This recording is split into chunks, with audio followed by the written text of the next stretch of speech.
Ah,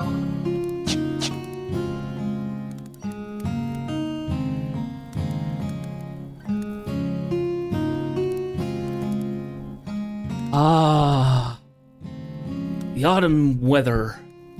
It's actually kind of warm at the moment. Hello, everybody. I'm Jed the Freelance, and we are back in Final Fantasy XI. How'd you guys have your Halloween? How was your? There's my vote. There we go. Oh, start again. Deep breath. Okay. So, how's everybody's Halloween? Did you guys have a good time? I hope you did. If you don't do Halloween, but you do something similar, Dios de Muertos, you know?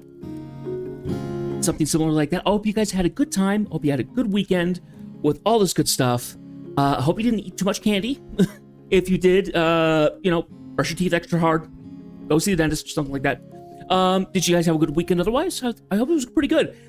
I will be honest that Saturday was rather frustrating, just overall doing stuff. Was playing Helldivers 2 and was struggling on Oceania with the Rupture strain of Terminids, and then I tried playing some more World War Z, the game that we played for Halloween special on Halloween night. And I was struggling with that because I was getting into public lobbies, and there were people who either weren't moving at all or weren't trying to help each other or anything like that. It just generally became just a big pain. I was like, I don't want to deal with people anymore. So it kind of rolled over into Sunday where I was able to get a little bit more of a breather. Because I didn't end up doing any kind of gaming, it just kind of relaxing and stuff. I ended up doing some World War Z today, earlier, and even though there was some frustration, there actually was some progress made. I have now made it through all of the episodes I have available. I believe we've gotten only through 3 episodes when we did Halloween night, so I played through the other 4 that I have available, and gotten into the Discord a little bit more and talking with people and stuff like that. So eventually, I've been kind of getting into it, but something that I want to kind of work my way through. Anyway, that's how my weekend was. I'm hoping to not worry about that there. Today, we are going to be finishing up with our last little bit of Chains of Promathia and Rise of the Zalart storylines. So, previously when we were on Final Fantasy XI, we had gotten our Samurai Helm, which looks dapper as heck, and we had defeated Promathia, the Twilight God. But from there, we actually couldn't continue on with everything that we were going to do, specifically because we were actually stopped by a game daily reset. So we are going to continue on where we were. These are supposedly the final cutscenes of Chains of Promathia, specifically. And then we will continue on with the few quests that are afterwards that kind of tie the 2 storylines together and give us a complete and final ending to both. And it kind of, it finishes up some plot points, I believe. So that is what we were going to be working on. So what we need to go to... Okay. So, we had to wait until Japanese midnight, which is 9 a.m. Couldn't do that that night. So, we are now going to go do a couple things. So, the first place we're going to stop off is South Sandoria. We're going to go see Lady Hinari.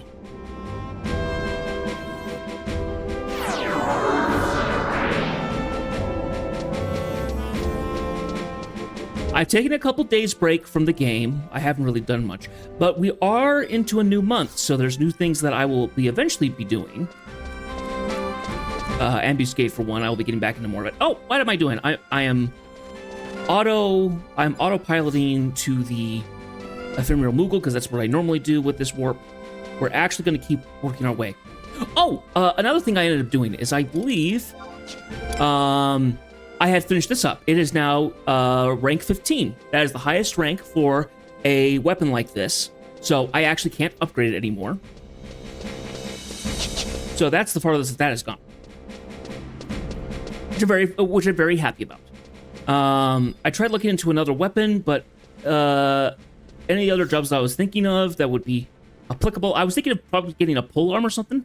Looks like there's not really a pole arm for samurai that Dragoon uses and stuff, and I didn't want to dig into Dragoon stuff too much yet. So, still holding off on that.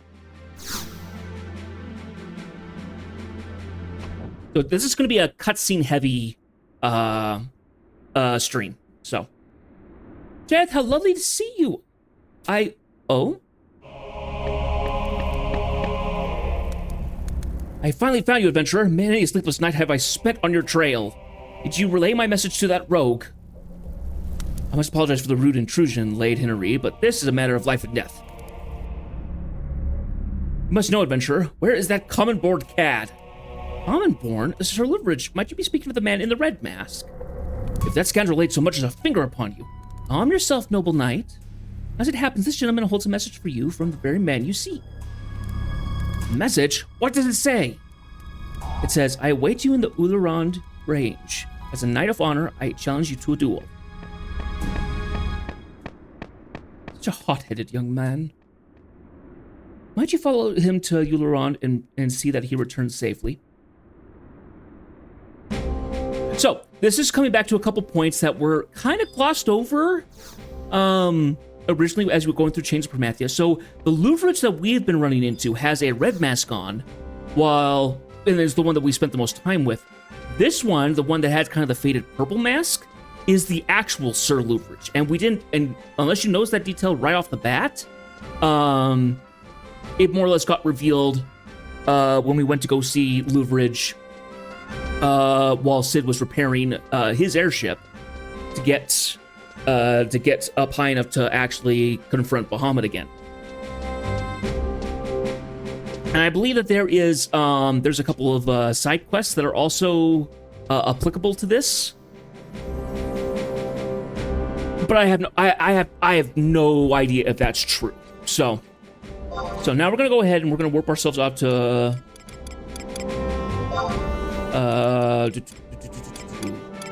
Ularand range. Nope, that's not right. We gotta go back to previous page. We gotta go to, there we go. We'll hop into the first one, that's fine.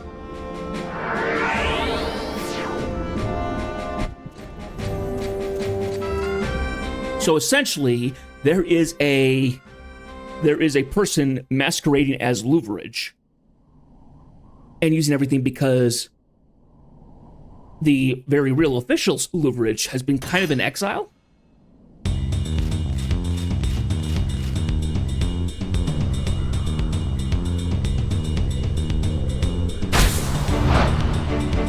Sword clashes.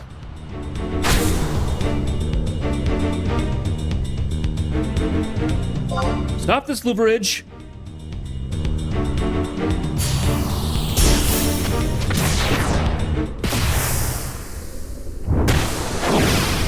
That's the fake one that just got struck down.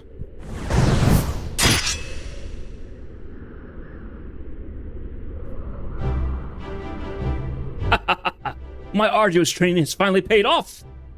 You spend your next life as a friar, my friend. You have much to do penance for.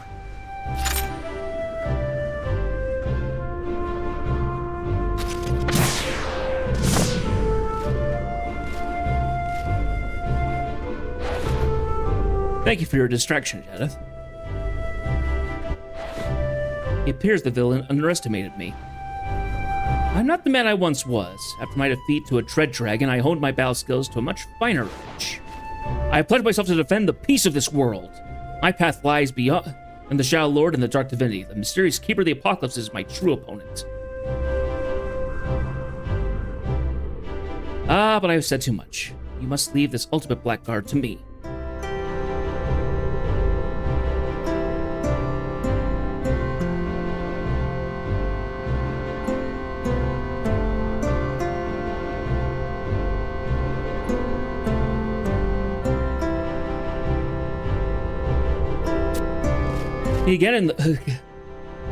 Let's meet again in the world that has been made a safer place by Louvridge and Mistale.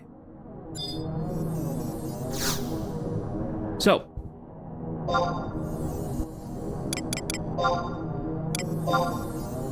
Though we've already dealt with the Keeper of the Apocalypse, so. he's kind of on a weird quest there. Of course, he's kind of hermetized himself to the world, so he doesn't know what we've done and doesn't know what we've prevented. I would assume.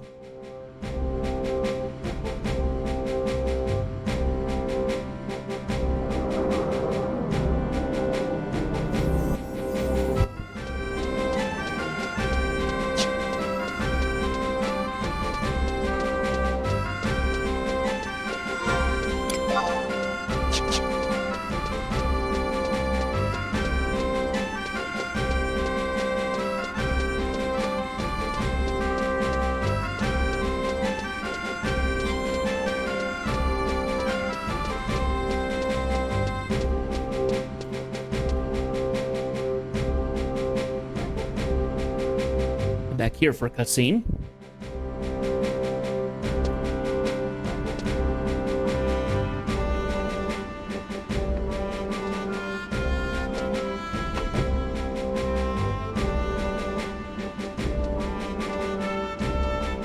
I must say, I feared blood would be spilled when I witnessed the hostile demeanor of that young knight. Praise Altana that he has returned to us unharmed. Oh my, you say that his opponent was not as fortunate? How dreadful. Shall I offer up my prayer for this poor soul? It's a little late for that. You fear the restless dead, perhaps? Well, the spirit of that man has this thing to say to you. If you had not ruined the trap I set at Carpenter's Landing, there would have been no reason for me to die. Your lack of reaction is most disconcerting. You tire of my performance? I suppose it's not surprising, considering the phenomenal events you have witnessed. And let us toast our reunion and the continuing existence of this dreary world.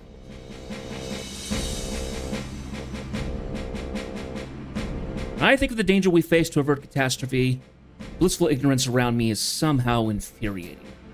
The only things that have disturbed here are our individual fates.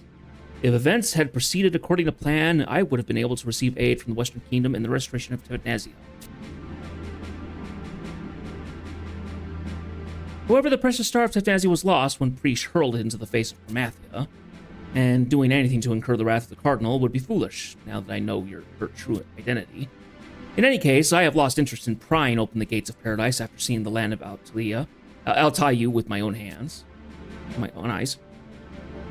But all is not in vain. The name I have lived under for so long need be my prism no more. It is far easier to play the role of a common man than to become a reckless fool, you know.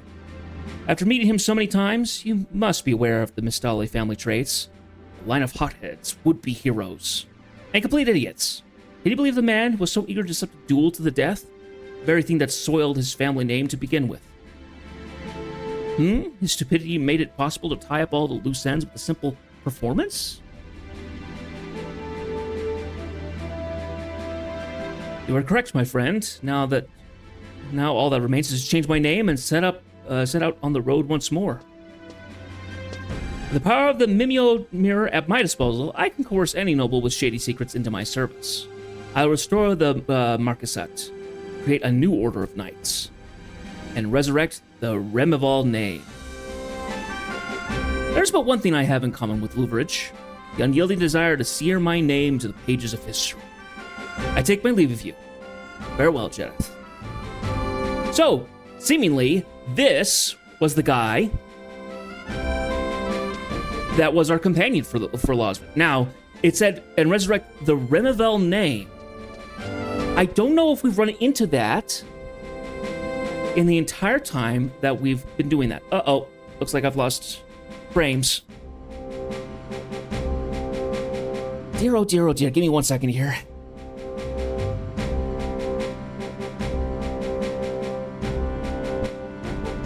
My stream okay?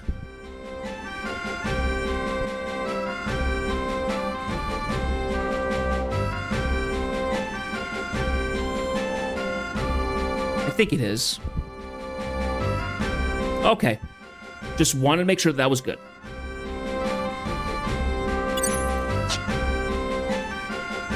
Like I was saying before I got distracted there. We don't know. I don't remember if it ever got brought up in any of the text that happened during the missions on stream or off stream of Remavel.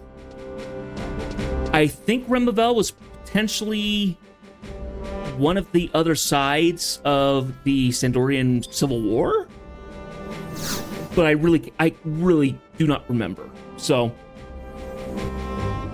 anyway, we have a new location that we need to go to. We need to head back to Pergo Norgo Island, which means that we're probably going to be sitting on a dock for a few minutes. Hopefully we aren't. I would like to make sure that we don't. But if we are having to wait a little bit, we probably have to go and meet somebody else. Let's go ahead. Go there.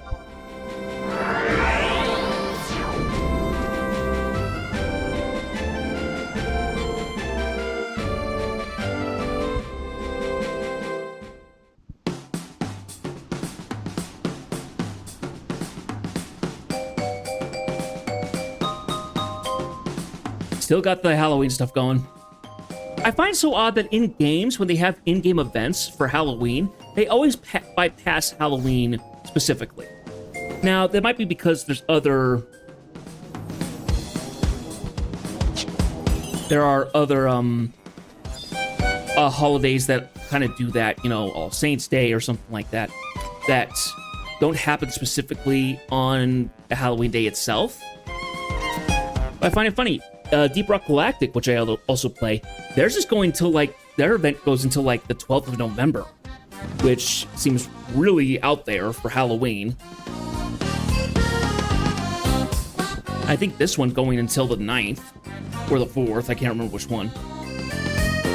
Oh, no. It was going to the 9th because the 4th was the Halloween event for World War Z, which I was seeing. Anyway, let's see. We needed to go to Bolshushu, Bibiki Bay. And let's go take a look and see what time we are going to be waiting for this. If it's going to be too long, we'll go around and do other stuff before this. Because this is by far the longest, most annoying way to get the one that we have to go to.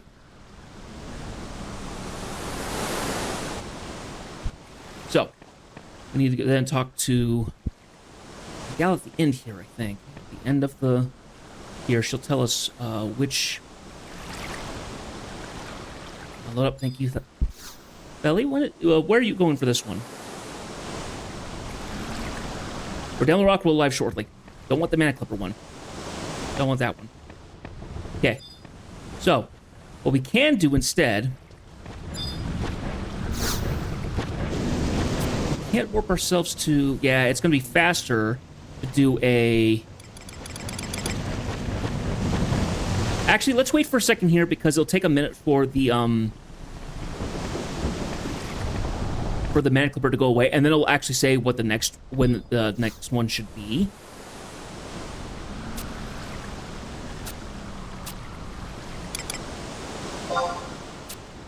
So we have the Download Rock Tour, we have the Reef Tour, and we have the Pergo Norgo Isle Tour. That's the one we want.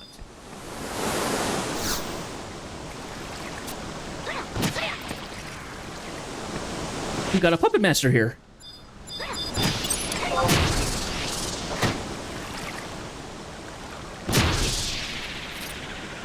He might be leveling up his, No? Oh, he might be doing Simian Fist. I think that's Mythic. So he might be fighting stuff. He might be... Oh, or it could be Trial specific. Anyway, we're going to go ahead and sit tight for just a second here. And see which one's next.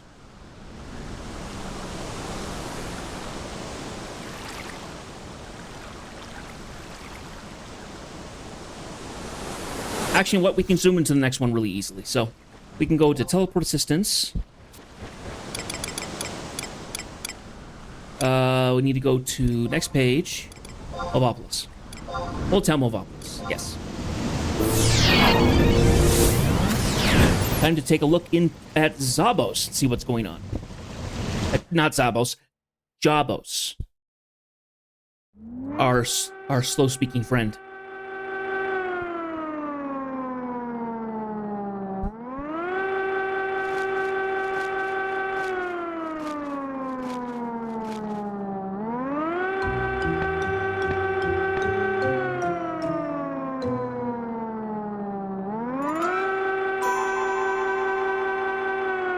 Do you know? Do you know about moblins? Do you know Jabbo Jabbo? He's back now. Do you know know about Promathia? Did Jabbo meet with the Twilight God?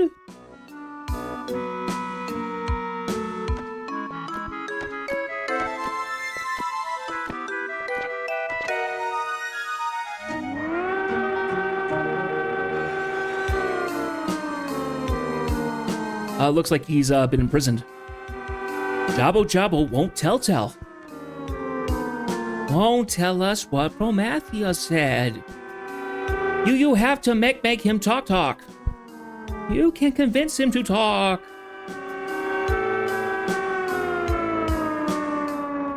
Jedith, you came to visit me? It is good to see you, but I am troubled. We witnessed the terror of Promathia. We learned terrible secrets. The Twilight God is the father of us all. I cannot bring myself to tell them. The Moblins will teach this to others. Angry people will come to fight the Moblins. I must think carefully on this. I must not make the same mistake again. Jabos, you entering the Great Crystal. We knowing you going to place of Promathia. Jabos, you think this left appreciate about Promathia. It's so hard to read.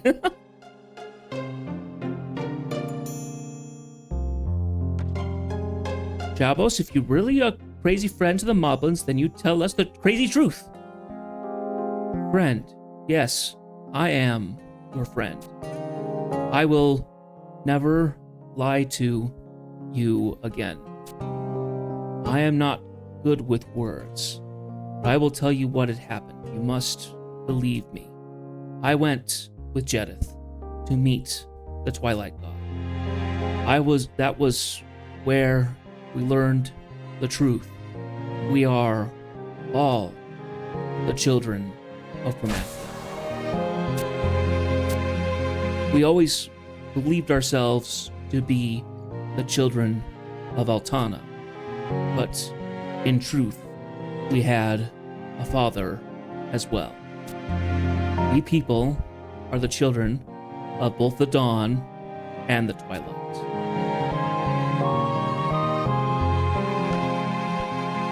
Jabu speaks the true truth. You believe me. But Jabos can't believe the truth. No, I can't believe it. I don't want to believe it. But this is the price for my past actions. I have learned all the things I don't want to know or believe. Don't worries, Moblins understands. Moblins have both males and females. If Promathia had been father, then somewhere there'd been a mother. Surprising to learn Dongaris was the mother, though. Crazy Jabos is alone because he is a crazy Galka. Must have been crazy happy to find you had a mother. This means that beastmen, and people must be brothers. Moblins and the peoples are families. Time to dance, time to sing. I barely got that one. Oh, look at all the happy Moblins. I don't think the bugbear's quite gotten into it, but... Yay, best case scenario in that there. What should I do, Jedith. The Moblins believe they are the children of Promathia. Should I tell them the truth? They are my friends, after all. Of course. But I don't know for sure. Are the Moblins the children of Promathia or not? But even if the Moblins were the children of Altana, they would still be our brothers. I've made up my mind. It's time to celebrate with my friends. I will slowly teach the Moblins that we are all family. Thank you, Jedith. I think this is the last time we see Jabos. There isn't a trust for him. Not that I could see. But what is Bartabag? I don't think Bartabag was here before. Welcome to the Vorder Shop. Trade me all the junky equipment of yours, and I will give you some conquest points. Oh, that's part of man. I'll also accept. Okay, so he's the store. He's the store that usually shows up at outposts. Okay, now we're gonna go back, and we're gonna check. Go back to Bolshushu, Ibiki Bay. We need to once again check and see where we're going on the next trip. If the next one, we're gonna have to time it. I don't know how often the Mana Clipper goes past. But like I said, this is going to be the most annoying one to get right because I have to get onto the right one in 1 hour, 2 minutes in Earth time. Cool. So it's going to show up. Whee! Yes. That's awesome. So after we had gone there originally, I ended up looking up what was actually done on Pergonorgo Island and found out there actually is a bit of content there. It's a small bit of content that I don't think anybody really does, but it's still there. It is the PvP location. It basically is an area where players get separated into 2 teams and they battle PvP. I think it's set to a certain level lock, so everyone's like 30 or 40 or something like that. And the content I think is called Brenner, Brennar, Brenner. And you basically use the whole island zone is more or less used as a combat field. Now, I don't believe, so I never looked into it other than that. And as far as I'm aware, 11 was never really known for its PvP. When I played it originally, I think it's very much a PvE game. So playing PvP stuff has never appealed to me. You guys know this. PvP's never really appealed to me. As well as the fact that I try to avoid games that have PvP, or at least that involve PvP very specifically. The last game that I really got into PvP, at least tried to, was Destiny 2. And realized that I was just getting far too frustrated with it for what I wanted to do on that game. So I just kind of stopped. And I've stopped playing that game entirely in and of itself. It's just a little sad. But yeah, that apparently is what Pergonorgo Island is meant for, other than the content brought through Change of Promathia. I will never go back there again, as far as I know. And I think because of how annoying it is to get out there in the first place, I think the devs probably said, yeah, we're not going to try and stick anything else out there necessarily, because of how annoying it is.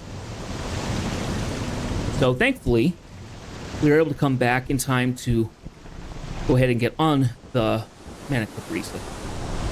Now, if you guys remember, when you get onto an airship and when you get onto a boat, any of the ferries as well as the Mana Clipper, if you don't buy a ticket, you can get onto the ships once they show up, but they actually have a certain way of actually locking you out of content. If you didn't buy a ticket, they will actually force you off the ship before it leaves. So thankfully, we actually have what was the key item? I think I have it here. It is the multi-ticket. It can be used multiple times. I believe a total of 10 times. I've only used it once. So this is still good for us in general. Going to be a little bit of a wait getting over there, but yeah. We are on our way. Now, I'm also excited for this week because we're back onto a more normal schedule. We're not doing spooky stuff anymore, so my nightmares can recede until next year. But we're also starting up a new game tomorrow. So I want to tell you guys about this game a little bit.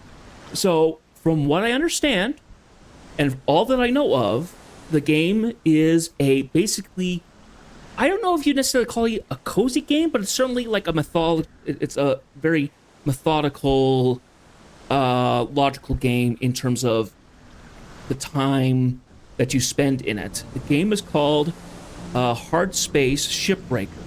Essentially, you come into generational debt of untold amounts. I think it said billions and billions of credits, which it just kind of, just go with it. So you're basically up in orbit in an orbital docking station, more or less. Ships will come in that are being recycled. You basically tear them apart with lasers and tethers and controlled explosives and stuff like that. You recycle all the parts that are deemed to be safe, to be recycled and stuff, and everything else is pushed down into atmosphere. And from the trailer that I remember seeing on the game, it sounded like there are other people who are kind of in the same setup. Kind of under the thumb of this corporation that's doing this.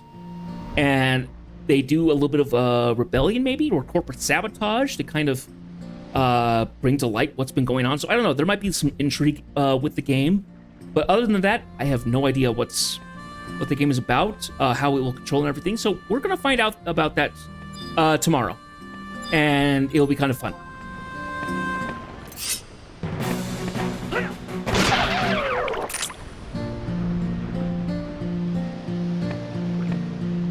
But now we're getting back into playing only a couple games currently. It will soon shift, so we'll start playing other games as well. Because of everything that's going on with Final Fantasy XI, just how everything is kind of held behind the story, and I'm very specifically trying to keep the story on stream. And I've said this I'm repeating this once again for probably the 5th or 6th time. The reason why we're playing Final Fantasy XI so much is so that I can get through the story stuff. And I can get into the later bits of content that are locked behind that. I can unlock the other jobs, I can level them up, and things like that. Because I'm holding off on leveling things right now until we kind of get through things. Oh, that is nope, it is a clot. It is an ooze type.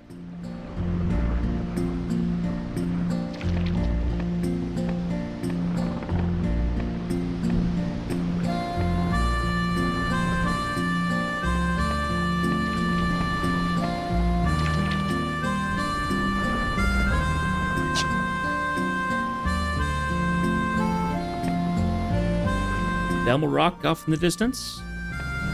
The reef off in that direction. Now, if I remember correctly, because of where the Maniac Clipper is set up, it's for catching certain fish. That's why there's 3 routes. There's one to go around Damel Rock, there's one to go to the reef, and one to go to Ergo Norgo. Let's see. Who else do we also have to see for this? We have to go see the Shikaris. We have to see, and we also have to see Tenzin. After that, we can actually go get a couple of trusts. We can get Olmia, who is a bard, and Preesh. I think she's a monk? I would assume she is. Monk and white mage. Okay, so she actually... Oh! And that's where she gets some of the attacks from... Ah, okay. So, in Final Fantasy XIV, when you go do the Echoes of Vana'diel one, the very first one, which was this, the Steps of Juno or something like that, you go fight Preesh, who's kind of been brainwashed or something like that, and she has 3 big attacks. She has Knuckle Sandwich, which is kind of like a group stack AoE that everyone has to stack up for to mitigate damage. Nullifying Drop Kick, which is, I think, Tank Buster. And then an Auroral Uppercut, which is a big knock-up effect that you have to balance correctly. Well, those are her weapon skills for 11 trust, so it makes sense. So, want to make sure that...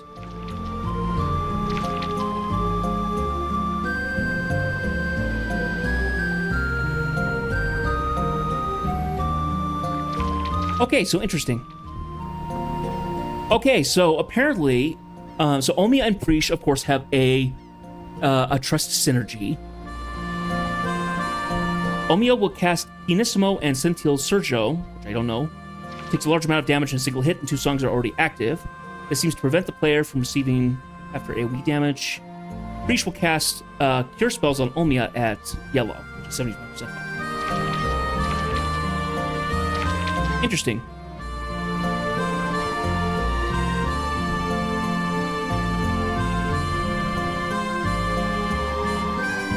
But basically, we have to go off to the 2 places where we found the characters after this. So...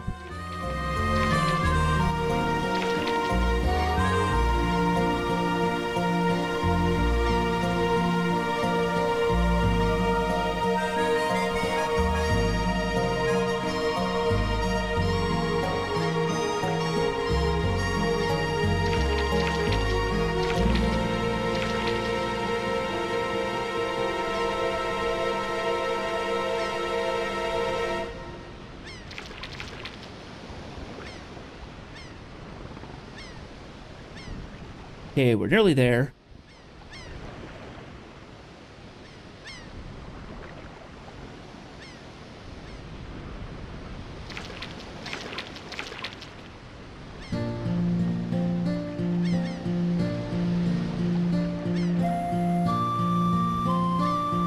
Now, after we finish up the quests, the few quests that kind of finish up the story, we can then immediately jump into Treasures of Aragon.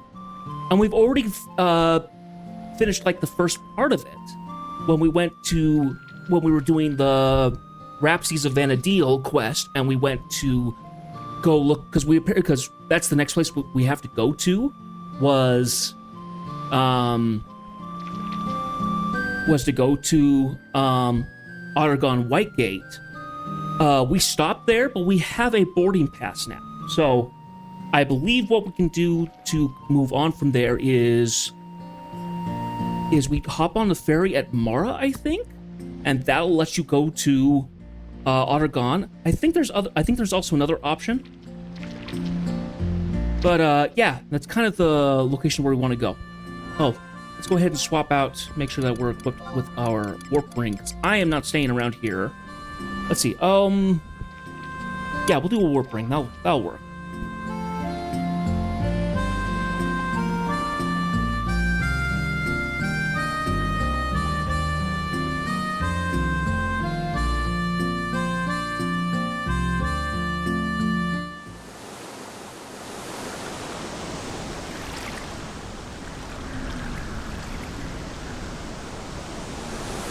Okay, we are now here.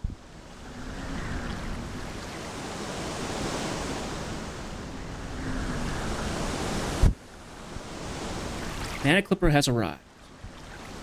If it wasn't such a pain in the butt to get here, I would come back here. I would come back to Purgo Norgo Island to relax and enjoy just as a location. But there's nothing really here to do, so...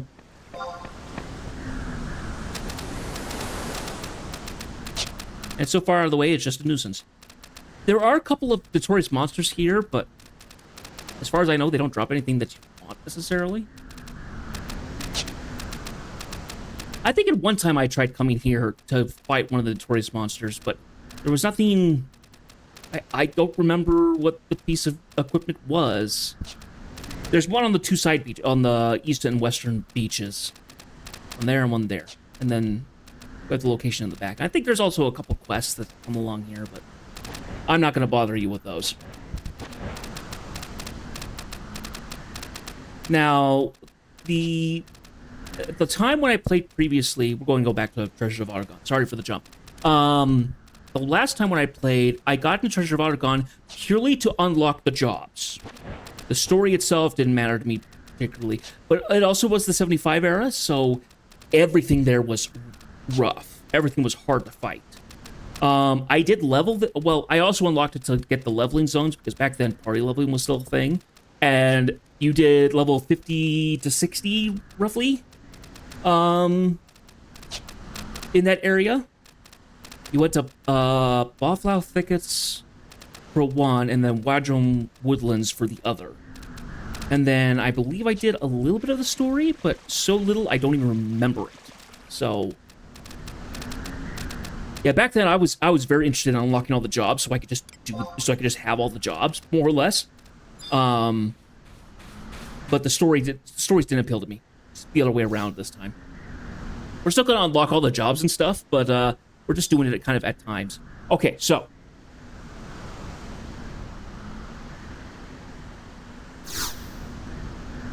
uh-oh. Oh, I missed out. Oh, darn it. I had to go talk to somebody in Windurst first. Great. Great, I completely missed that part. And we gotta make our way back out here again. Oh, I feel stupid. Okay. Oh, that was a waste of time. Sheesh.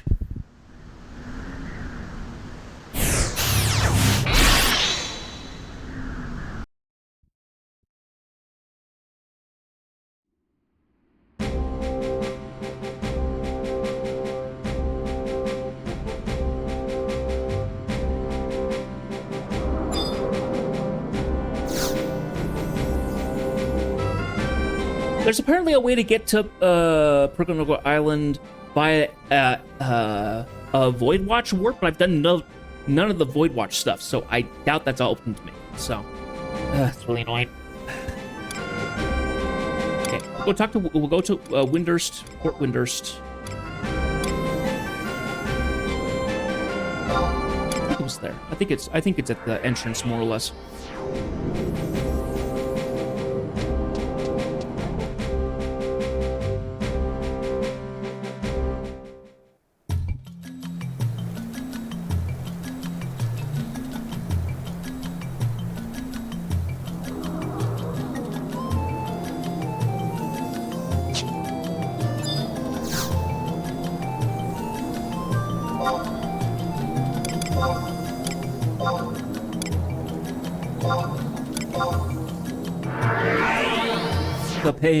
The pain of making that big trip and not having done it in the right order.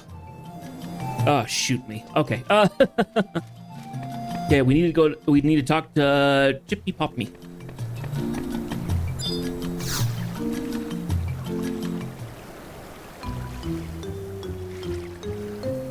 A while back, the Fisherman's Guild ship party was crashed by a trio of wandering comedians. But they were so boring, me mates preferred to pitch them themselves over the side than listen to another joyless joke. I figured we'd be doing Vanadale a favor if we just marooned those jesters on an island. There's no desert island, you understand. This is the Perogo Nurgo Island in Bibiki Bay. There's a mighty strange creature living there who don't take orders from no one. That stubborn sea dog should be suffering their puerile puns as we speak. The reason why we go back out there. Okay, so we did that, but we're not going to go immediately right back to the boat because it's not going to be back at the normal place yet. So instead, we're going to warp to another location. We're going to go to Kolshushu, and we're going to warp ourselves to Mara. And we'll have a cutscene of the Shikiris. Shikaris? I guess Shikiri does, because that Shakira is what I'm thinking.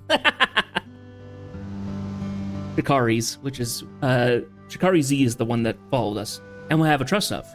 X and Y are here. Hey, wait up! Where's my sister? Wasn't she with you? Or did you hear that she was taking a ship home from here? Such an innocent kitten. Why would Sin Eater's confidential activity be made public knowledge? Looking for Shakira Z. She's talking to Ko Lembalolakao. Balalako. Ah, is that the person Mother used to talk? Kirazi!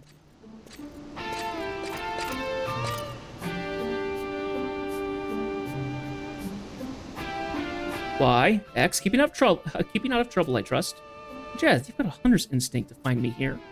No, I've got a Wikipedia. The sisters have told you that I am to return to the homeland? I'll be taking a ferry to a nearby port and then boarding a ship bound for Elshma. Probably the last time I'll see you. Huh. Who would have thought those words would be so hard to say? Must come out as quite a relief to you, though, like a rabbit that has eluded its pursuer. Am I right? Going so soon? What an unusual man you are. Let there be no loose ends with this farewell. I will try to keep this brief. After returning to your homeland, I will make a full report to the Queen concerning Promathia, Altana, and the sins of their children. Citing the struggle of people against their sins, I will dispute the crimes of Mildarian, Breach, and the Worms. Finally, I will renounce my name as a Mithrin tracker. Whoa! What? I have thought long and hard for a reason behind our deception at the hands of Mildarian and Breach. While traveling as their companion, they proved to me that there are no other recourse for their actions. Mildarian and Breach interfered with our investigation in order to prevent a greater crime from being committed. Mithra hunts sin. It is our duty to seek out crimes and dole out punishment. Are these crimes I hunt? Against whom have they been perpetrated? For whose sake am I judging the criminal? As I pondered these questions, these words began repeating over and over in my mind. The very act of hunting sin creates sin. To not hunt sin is also a choice. But that was what our mother used to. This line of thought is anathema for any Mithrin tracker. Part of the reason I wished to battle Promathia was to silence the doubt in my heart. And then I felt it, a sense of justice within me. Even if I lose the title of Mithrin tracker, or rather, because I lose it, though true justice will be possible. Words cannot explain it. It is something you must learn about yourself as you live and grow. No, do not lament the fact that you have yet to learn this truth. I only wish for you to understand the path that I have chosen for myself.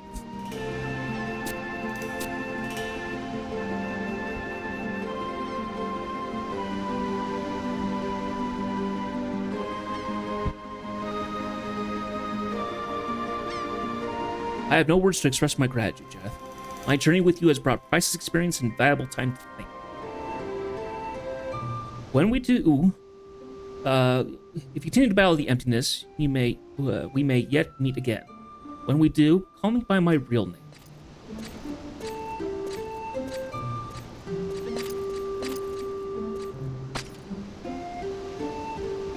Snap out of it, Fuzz for Brains. It's time to see our sister off. Yeah, after all, she's still our big sister. That will never change. Exactly, we're not just hunters of sin, but also guardians of those we love.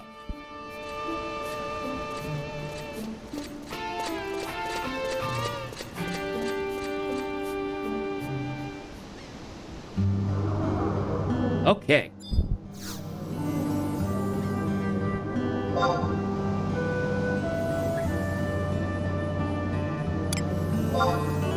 Now we can go to the Metalworks, go see Sid, and it'll bring up Tenzin. And I believe Tenzin will go back east. We will see him, of course, in Ottergon, because Rhapsody's a Vanadil. After that, who knows?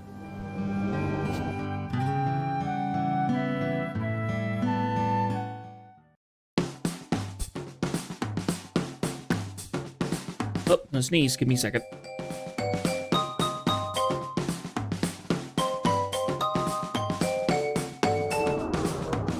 I love that I can tell that when I'm about to sneeze.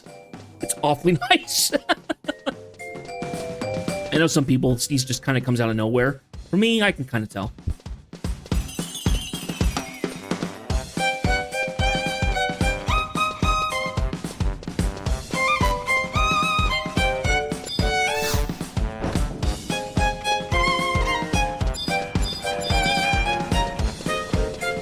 Vermithrax. Good name.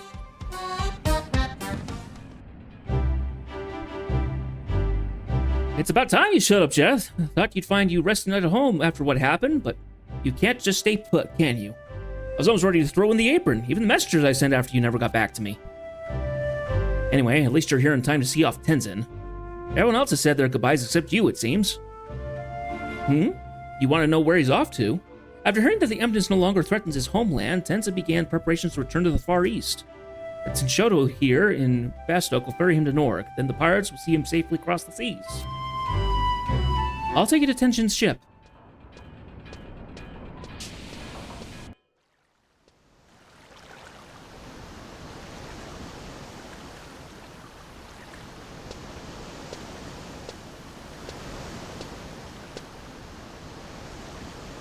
Sir Jareth, you have come. I prayed we would have one last meeting before my departure.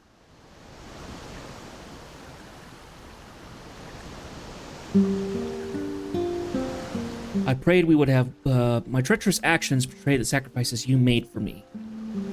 I fully intend to erase this dishonor as tradition demands, but another duty has stayed my hand. The emptiness has been defeated. However, the war and strife born from that darkness continues to plague our people with misery. Lord Tenzin must return home to quell this unrest. In exchange for his leniency, I offer my own life to assuage the insult to your honor. Sir Jareth, your kindness will never be forgotten. I wonder what happens if you take revenge.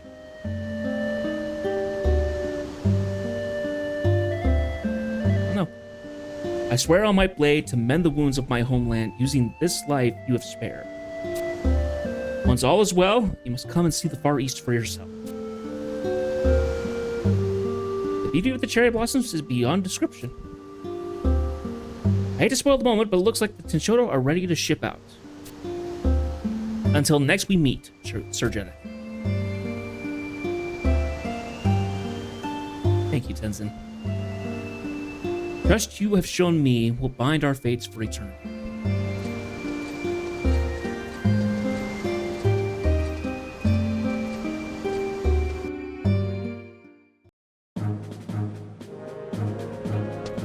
So it's interesting that in 11, you go to the Near East.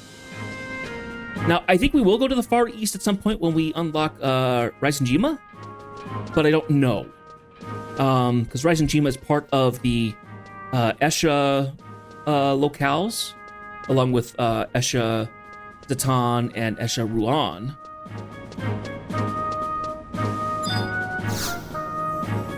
But in 11, you go to the Near East with Treasures of Aragon. You go to the Far East in 14 to Kugane and Orthard. Now, I believe we will go to the... Now, in 14, you go to the Far West, or just to the west, which is to the Dawn Trail expansion. I don't know where the Seekers of Adeline is, actually. I think it's also to the west, but I could be wrong. Okay, so we've done that. Okay, we're gonna have to go back and check at...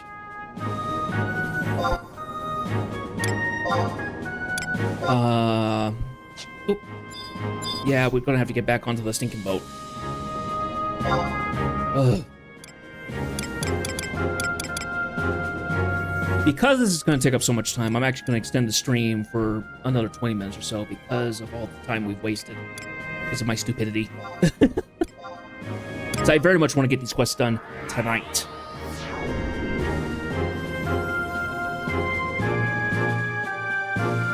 So we can continue on our way into Treasures of Aragon and get to explore all that fun stuff.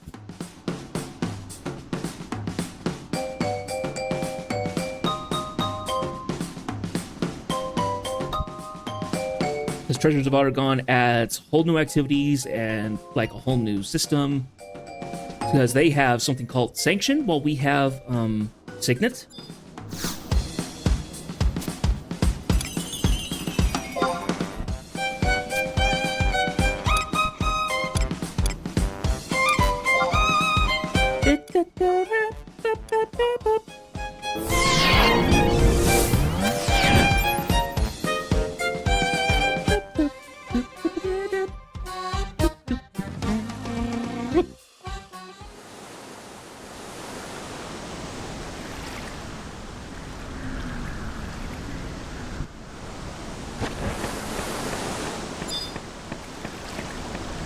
This could be good news.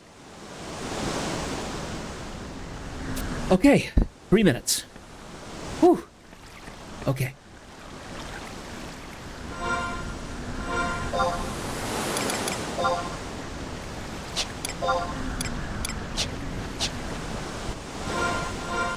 want to do is I want to grab quests for here. Into my tutorial, go into gone. I've actually gotten that one because I've gotten a boarding.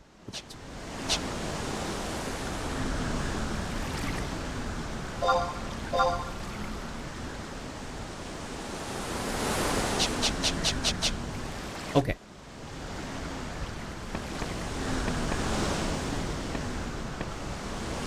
So something else that I did between streams is that there is 4 side quests that are all more or less the same thing. Basically, one thing that you want to do is they're called Lure of the Wildcat, I think. And basically, you meet up with these. I don't know if they're mercenaries themselves, but they're affiliated with the mercenary group that you work with in the Ottergon expansion. And they basically say, hey, wear this pin for our mercenary group and go talk to everybody and go talk to all these people in town who are interested in it. So I went around and did all 4 of those side quests. There's one for both for Bastok, Zandoria, Windurst, and Juno. And that was kind of interesting, just running around and talking with everybody who's doing that. So they all talk about, like, so there are people who are, like, scared of the mercenaries, people who are fascinated by them, people who are annoyed by everybody flashing off the badges and stuff like that. So that was stuff that I did inside quests. And the reason why is because when you actually join the mercenary group, the something Sentinels, I can't remember. Starts with an S. Salahim Sentinels, I think. If you worked on all 4 of those quests, you get the biggest payout. You get rewards for doing that. So, want to make sure I did that.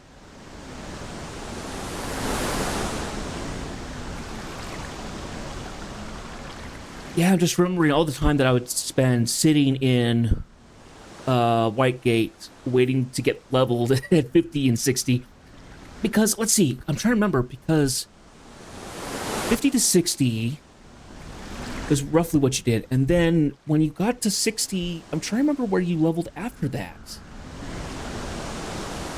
Because it's not like what we've been doing now with trust and stuff like that. I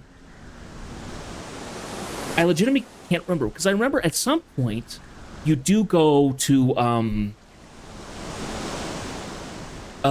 Cape Terrigan. And you do stuff there.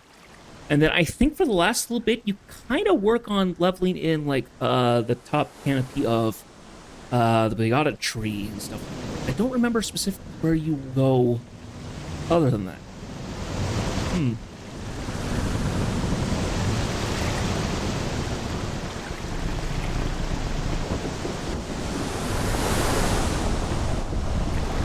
Okay.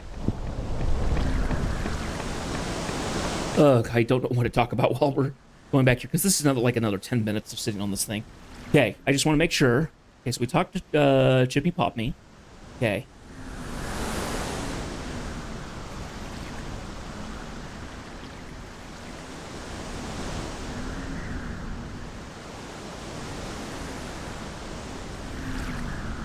Okay, and I think this is the last thing that you need to do, because then you can go to Upper Juno and the palace, and you kind of finish up stuff there.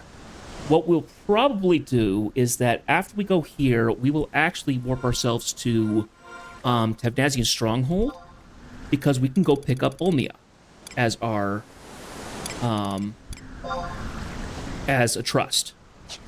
And you can do that. You could have done that anytime during these quests. So, and then once you do all the side quests and stuff, you will then be able to go to Breach in Tavnazian Safehold, where it normally is, and you're able to get her as the trust. So.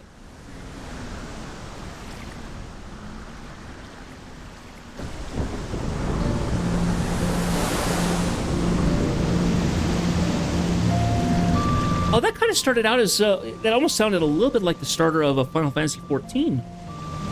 Of an FF14 song. I couldn't tell you which one it was.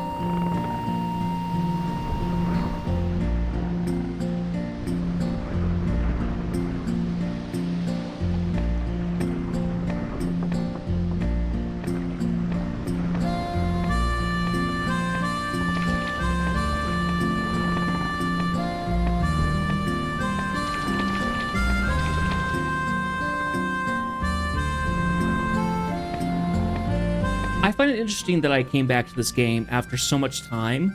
It's such an old game in terms of like graphics and systems and stuff like that because of when it started. I still find the game really intriguing.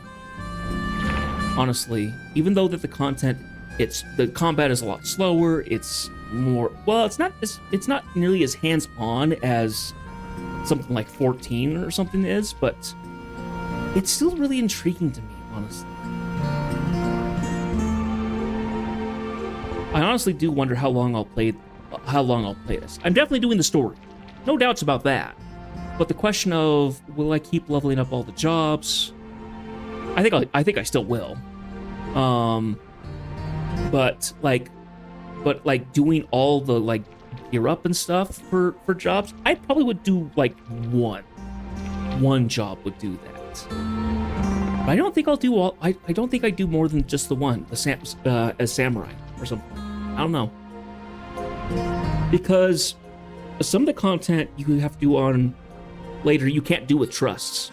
Trusts are able to take you for the most part through the stories, and once you hit 99, they can kind of keep you there. Once you hit 99, you start getting better gear like I have. Trusts stop being like stronger to you, are no longer stronger in comparison to you. They now have to support you as the player. So eventually my trust setup will have to change, because eventually at one point, which I'm kind of on the knife point, I think, at some point I have to reset them up in a way that all the trusts that I put out are supporting me in some way. They're actually boosting my damage because I am now going to overtake their power instead. And a lot of the later content you actually do with other people. I think the biggest one that I'll be doing is Dynamis D, which apparently is the 99 level Dynamis.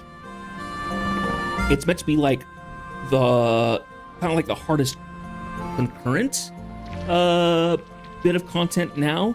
They do have Limbus at 99, which I was looking into, which gives stuff for the latest upgrade in the artifact armor stuff. But there's still lots of content. None. Oh wow, there's a whirlpool over there. Big old whirlpool. Didn't see that the first couple times. Packing lonely maniskippers.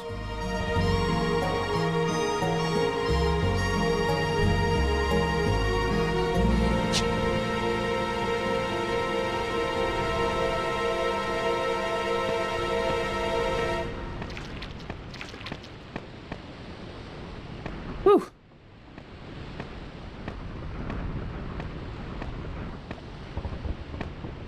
I don't know if that was there before, but I certainly don't remember seeing that the first couple times we came out here, so.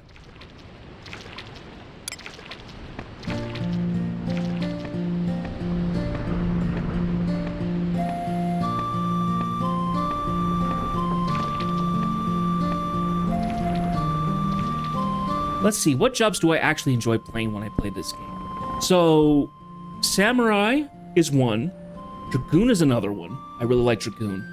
I was a Dragoon fanboy for a long time playing this game, because you get the Wyvern pet. You get to do some of the really cool attacks with the spear.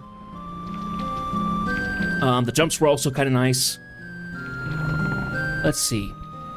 Warrior was never really into it. Dark Knight, I liked it, because Dark Knight isn't a tank in this game; it's a DPS.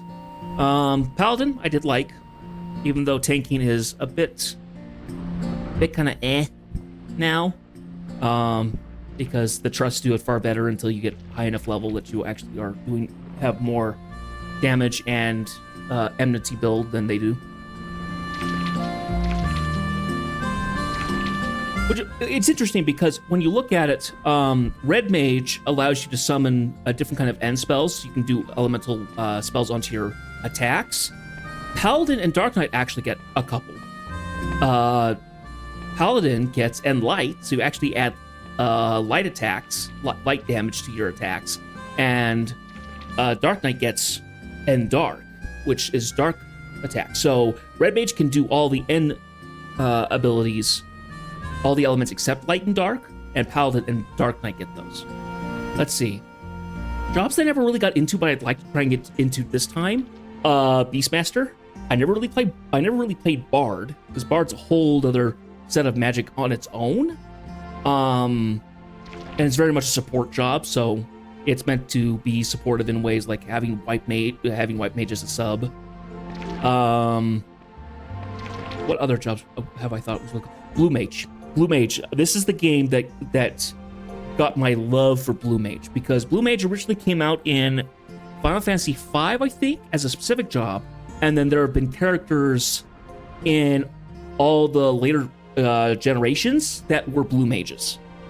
Let's see, so in Final Fantasy VI, there wasn't per se a Blue Mage, but there was Gao who learned the abilities of enemies. So he would basically auto attack as a specific enemy you chose. And you had to go contact those enemies on a specific zone in the world in that game, both in the early game as well as the late game.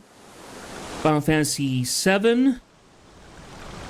Was there a Blue Mage for Final Fantasy? Well, no, I don't think so. Not necessarily, because for Final Fantasy VII, nobody really particularly had a job.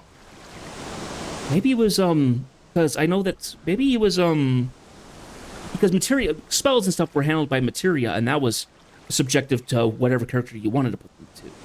Certain characters had certain things. I think, Red 13 would have been the closest, but also potentially, Vincent could have potentially had Blue Mage kind of styled stuff. Final Fantasy VIII, Quistis was a Blue Mage. Final Fantasy IX, I think it's I don't remember the character. I don't know the names for 9 because I've never played it. Was it? I keep thinking Qua something. It's the chef character with the long tongue. He's a Blue Mage. Level in Final Fantasy X, I think it was.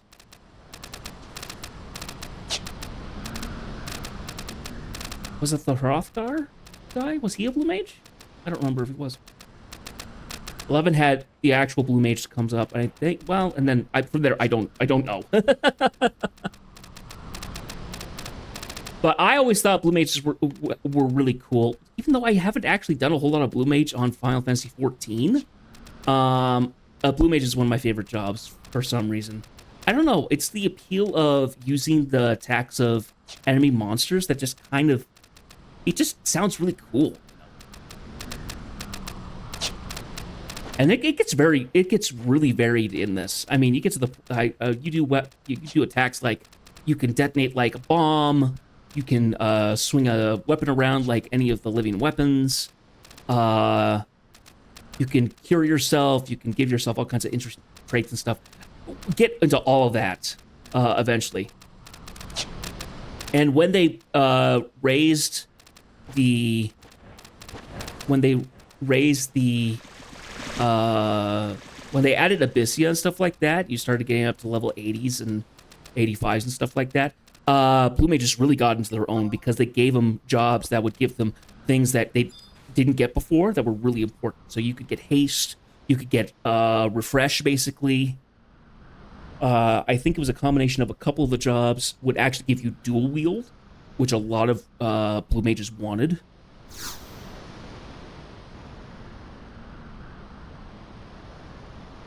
So I'm excited to have a Blue Mage at some point. Never got into the Corsair, never really got into Puppet Master. Despite the fact that Beast Master and Puppet Master are like some of the best solo jobs in the game.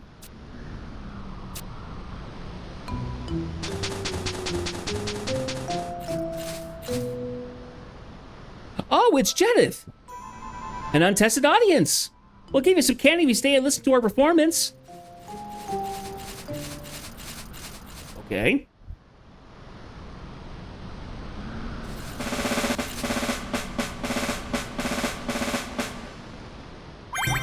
Welcome to the Chibuki Show!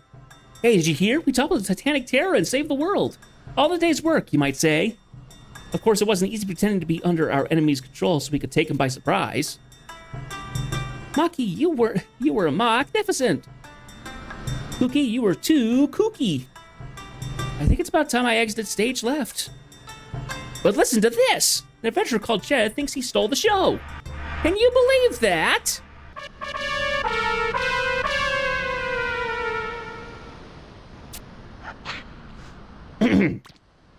He's so mean. He's so terrible. He's so ugly.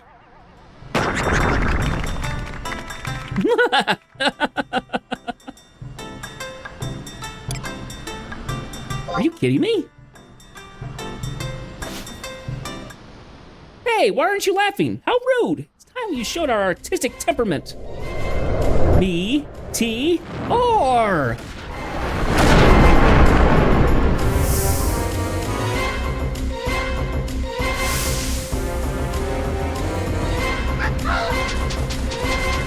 I think that was an uh-oh from the...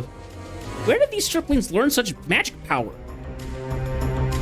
What heck did the assassins spawn from? Spawn? Assassins? How rude! Where do the stars of the Jabuki go? I don't care if you're the king of Sandoria's royal bedmakers. Your magic won't work on me. My wife blasted me with meteors so many times, I don't even feel it anymore. You're way out of your league. Bring it on, you horrible harlequins. And how about we tasting the meteor our mom used to make? Let me have it. Let him have it. Me, T, R.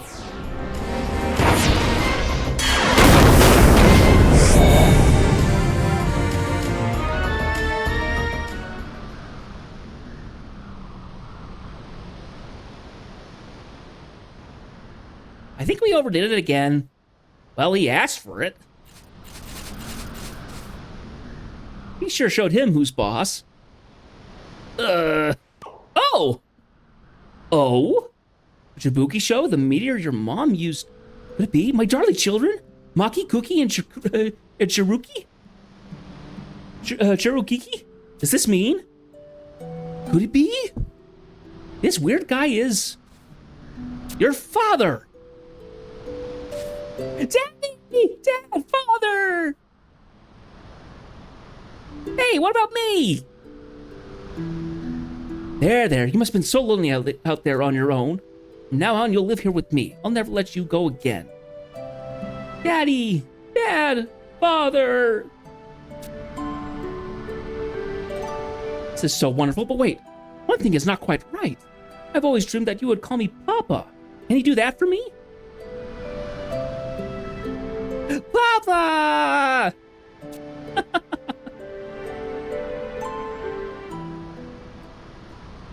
Well, that works.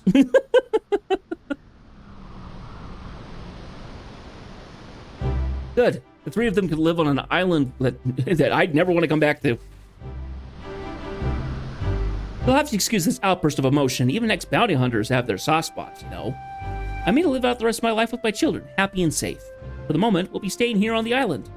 As you know, I'm a target of some pretty nasty characters. They could come after me at any time. When that time comes, I may need your help. But there's something more important that needs to be said. Children, we should show our appreciation to this adventurer for bringing us together. Let me hear you say thank you. Thanks, Meanie. Thanks, Mr. Terrible. Thanks, Mr. Ugly. What? Kids. Who knows where they pick these things up? Thank you, Jedith.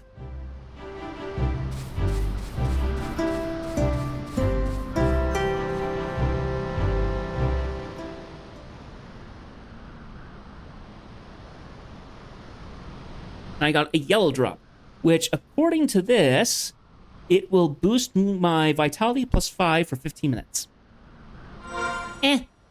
Okay, now. We're gonna go to items. We're gonna do a Tabnazian warp. A fruit-flavored candy that is shaped like an earth bead.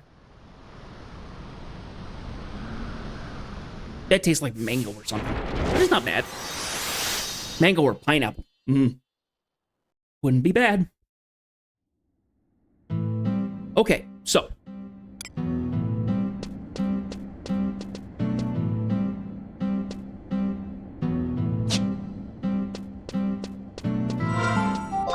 now that we've done that, we can go ahead and do a warp ring. And we're gonna run out at G6. Yes, we're gonna go run through the dilapidated gate.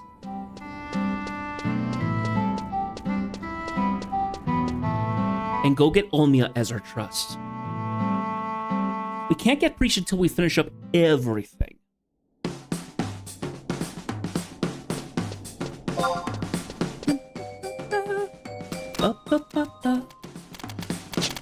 Luckily, this is the closer of the two. Dilapidated gate next to the Reavern gates is annoying. I believe we actually will go there tonight, because we actually have to fight Bahamut specifically. Because remember, we didn't defeat Bahamut. Phoenix blocked Bahamut's Mega Flare or something, and allowed us to escape. We still didn't beat Bahamut, so I believe we actually still have to do that.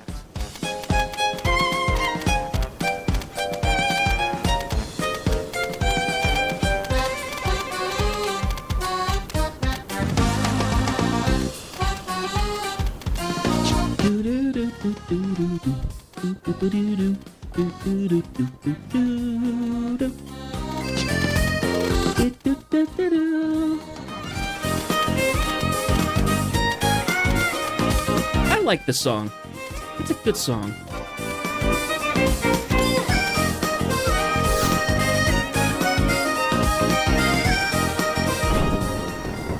Okay, pause the joyous harvest music for our talk with Olmia.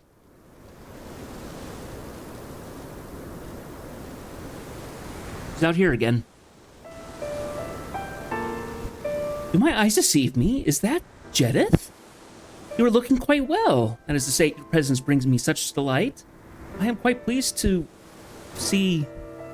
You can't possibly be here for...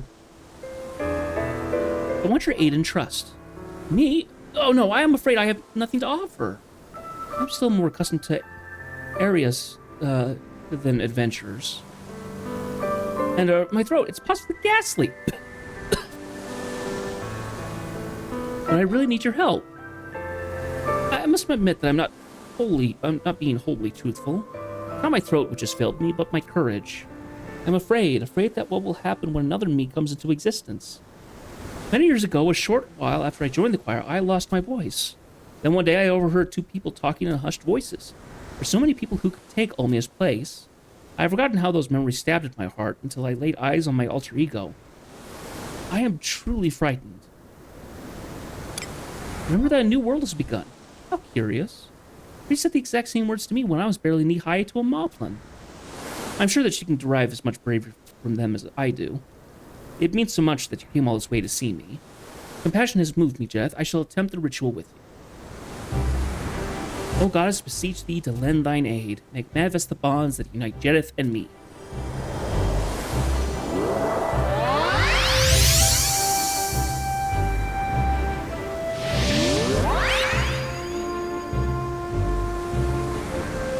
I mean, to be fair, if you saw another person that looked just like you and acted somewhat like you appeared in front of you, you'd probably freak out a little bit. Releasing a soul from its shackles requires the steadfastness of heart to seek out the truth. I would like to embark on another journey so that I might find myself. And I desire to have you beside me, Jedith. What does it mean to find oneself? And it seems that every time we meet, you give me yet more food for thought. Thank you. Perhaps the day will come that I'll be able to sing about you. Until then, please, take my alter ego with you. Take us with you.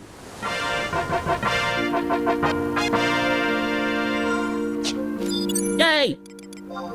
Okay. Items, warp ring. This warp ring is so awesome. So glad they have something like this in the game. Uh-oh. Internet dropped again. Not good.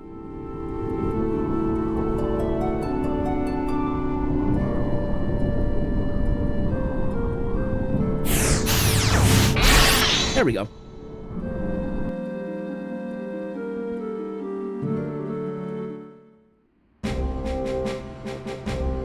Okay.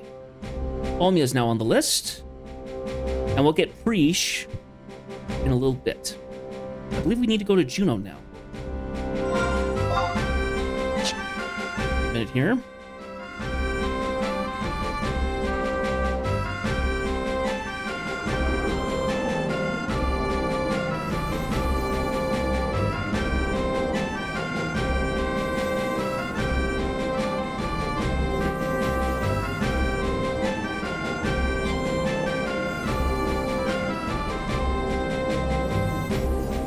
Okay.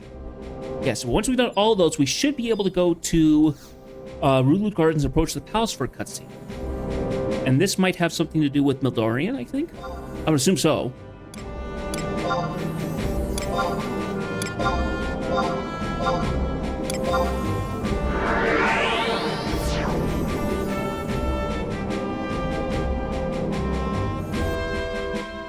I looked at the thermostat before I started streaming tonight, and somebody had said to 78. I don't know why. That's warmer than anything that we've had recently.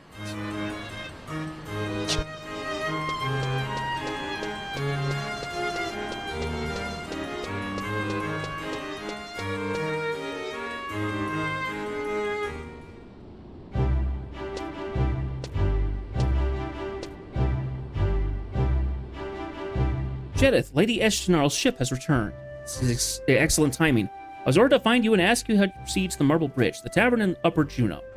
My duty here is done. I must now journey to each nation and report that the Worm King Bahamut no longer poses a threat.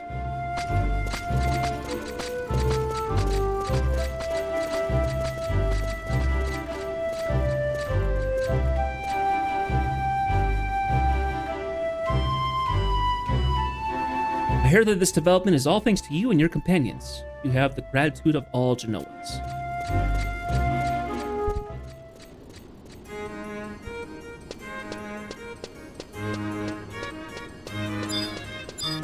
Okay.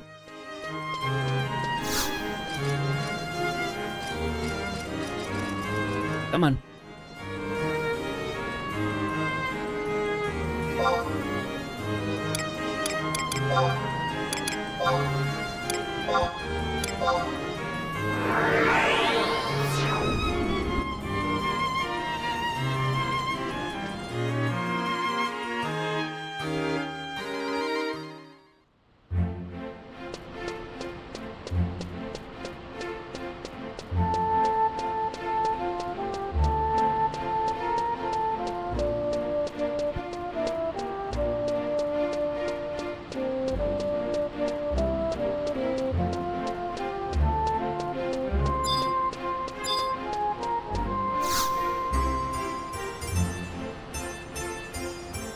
I don't know why the game is going so slow. I wonder if something's going on with my computer specifically.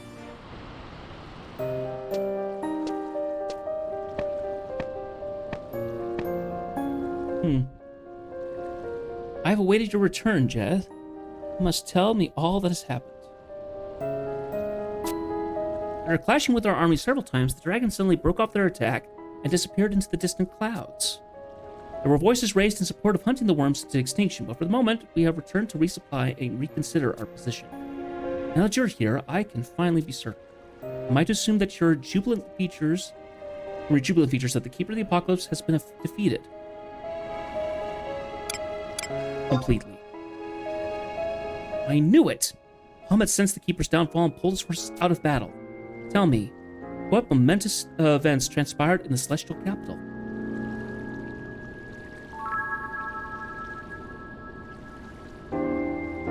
Cape Reavern, the images that flowed into me from Celsius. They were of the incomplete paradise, Altayu. People of Altayu returned to their deity 10,000 years ago. Returned to Promathia. Opening the gates of paradise is a metaphor for restoring the shattered Mother Crystal, a way to return the world to its original state. The world becomes a paradise since people ascend to godhood. Dawnmaid Yevnole has memories of witnessing the true form of the great goddess Altana. Yevnole spoke to me before we parted ways.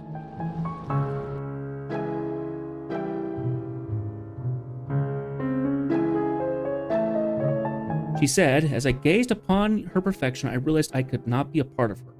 Wondered who I could possibly be. That was when she began her research into the race of people. After shifting her focus to the inexplicable appearance of the Kulu phenomenon, Yevnole became aware of the darkness that resided within us all. Her realization led her to betray the king and his son and adamantly oppose any plan to open the gates of paradise. She discovered our origins as the children of Pomathia.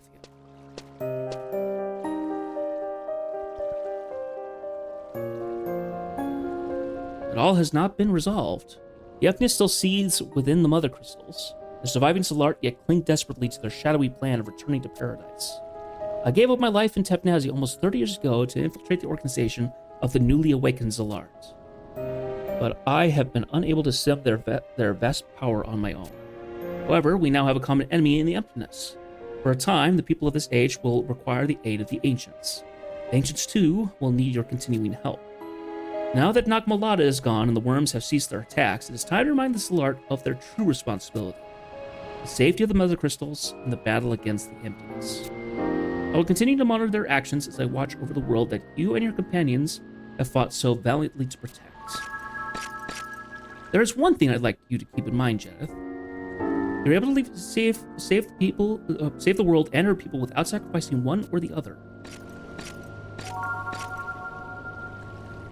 But do not misunderstand. This possibility did not always exist. It was only with the strength and faith of many people that such a path could open for you. I have left with the owner of this tavern 3 rewards that may help you on your adventures. Feel free to choose one. Until our paths cross once more, Jareth. Thank you and farewell. Now, the 3 rewards specifically are 3 rings.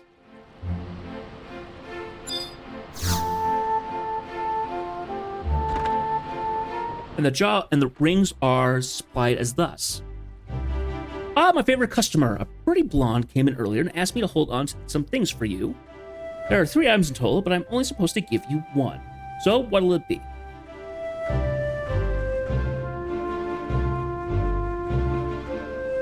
Can I have my choices? Okay, so we have a Raja's ring, a Sattva's ring, and a Tamas ring. So, we're gonna get the Raja's ring. So basically, these are rings that will scale with you from level 30 up. Raja's does strength, dexterity, and subtle blow. Sattva's is vitality and agility and enmity build, and then Tamas ring will give you intelligence and Raja's ring, strength, dexterity, store TP5 and subtle blow. Sattva's ring will give you HP.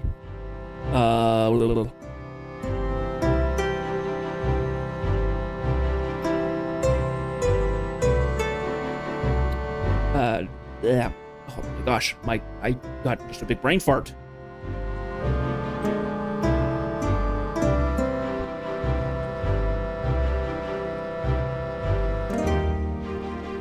Which will give you vitality and agility, and HP and enmity plus, and then Tamas ring will give you MP.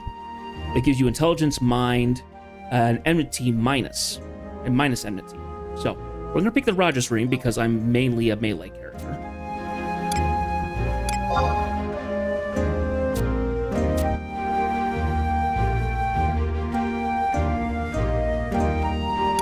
Yeah, look at Sattva. Yeah, here we are. So kind of depending on what role you want to play, if you want to play tank, DPS, or mage, it's kind of the job that is kind of the ring that you'll. Fine choice, sir. So the Raja's ring will be really important when we play the other jobs. And use it for all that stuff. So it's good to have. Now, let's see. And I'm not sure what you do to actually switch between the rings. I'll have to look that up. I don't think I ever will, but I think there's an option to do so. We are now going to go back to Tepnazia's safe hold and check on the walnut door.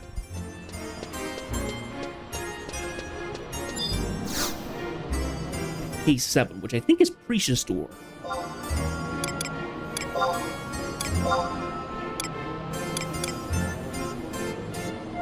Yeah, it's Preach's door.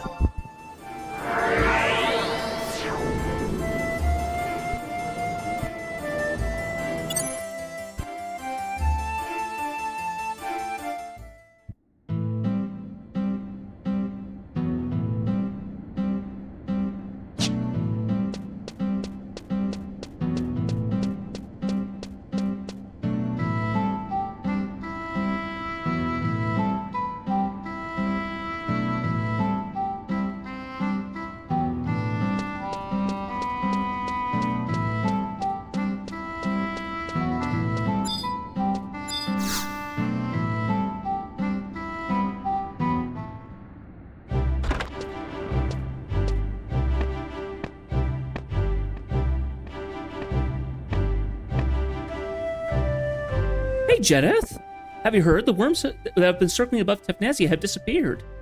It's all over. The town has finally found peace again. I haven't seen Miss Maldarian around for a while, but she did send a messenger. Looks like Juno is willing to continue supporting the Safehold. Unlike Nagmalata's flimsy promises, with this arrangement, we'll be able to govern ourselves. I've never seen Grandpere so excited. He plans to hire adventurers to exterminate all the fiends and then sow fields in Luface and Misero. He also intends to restore the shepherd villages on Cape Reaver, though a great deal of the land yet floats high above the sea in that unnatural way. Once the people of Tefnasia have regained their strength and spirit, we will rebuild the market set and reclaim our lives. No longer shall our homes be overrun by monsters. Sure, the dragons are gone. We still got a lot of work to do. And don't you give me that sympathetic look. You adventurers will have plenty of opportunities to pitch in. You must not give into the lure of battle, Prish. I need you to focus on becoming the leader of the Tefnasia Cathedral. What? I'm off to get my workout. Later. Prish clearly doesn't want to be a hero. Prish?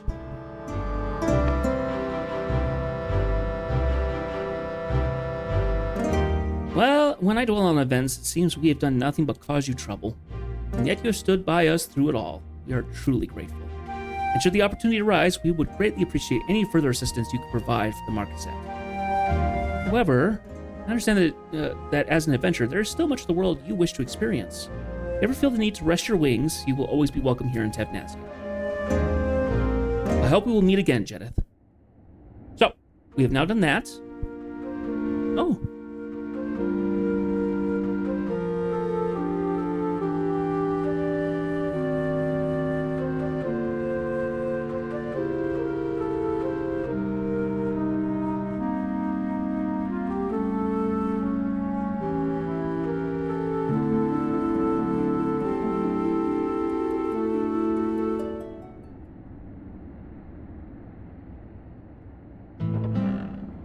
That was awfully nice of her. Okay. Now.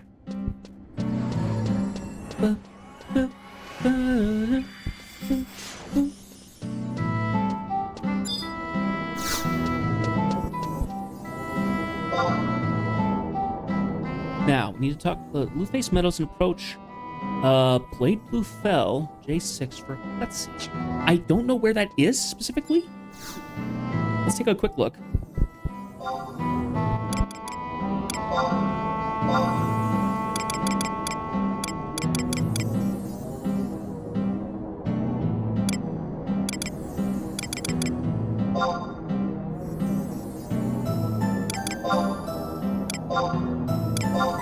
First one. Hello, Eva. Please come on in. We're just finishing up on this first quest. My gosh, it has taken us nearly 2 hours to get this first quest done. Not just a slight more than I can chew for one stream. We're gonna work on it though.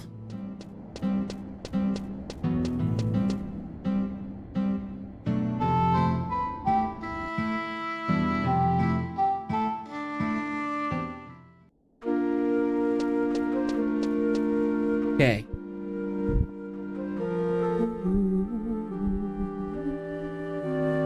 J7. Oh, okay, way up there. It's gonna be a long trip no matter how I made this journey. That's okay.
So we never went up this path. This path is different compared to everything else that we've done. We actually have done very little inside Lootface Meadows as a whole. We only really ran through here to get to Tabnazian Safehold, and we've done a lot more in the Miserable Coast.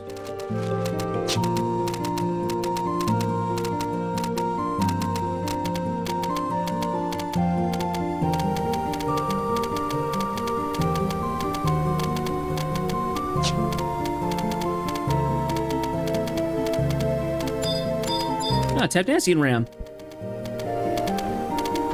Big old boys.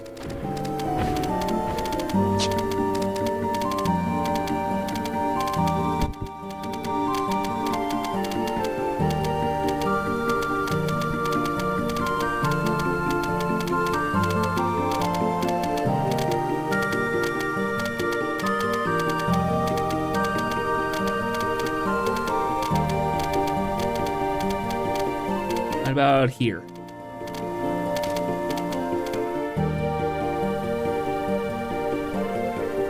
Now, this is a somewhat familiar sight.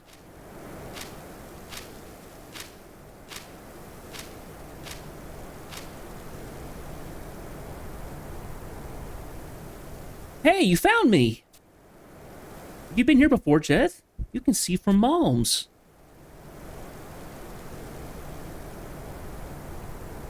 Yep. You can get a great view of the town where I was born, where the end of the world was born. All I've ever thought about is what the apocalypse would be like. If I manage to live out this eternal life, I guess I'll eventually find out. It doesn't matter how, the rebirth of Promathia, the awakening of the sleeping gods, the victory of the beastmen. The world will end, and when that happens, even my immortal existence will be snuffed out. I stood before that gate, Promathia promised to show me the apocalypse. That was when I realized who most wanted to see the end of it all, who couldn't wait for the grand finale. That person was me. That's why I hurled that black magicite into the Twilight God. I somehow hoped that by sending it into the Mother Crystal, with the soul of Promathia, the Keeper of the Apocalypse would one day rise again. Miss Mildurian didn't yell at me. She just smiled and said, "Wait until you meet him." What did she mean? Is your hatred of me meant to be my punishment?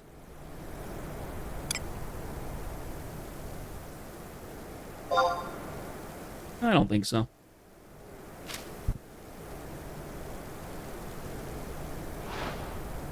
No, really. That must be why I hurt inside. Why now? I've had the target of a lot of abuse over the years, and it's never bothered me. For some reason, you just standing there quietly is more than I can bear. It's not like being kicked or punched or stabbed. I can't get a handle on it. It's frightening and unnerving. I feel like I'm gonna be sick. Just a mortal, right? How could you close your heart off to me? Are you sad? Do I make you sad? Is it too difficult? Am I too difficult to deal with? I mean, you are a bit of a brat, but would you want to open your heart to me? Seems to be coming a little out of left field.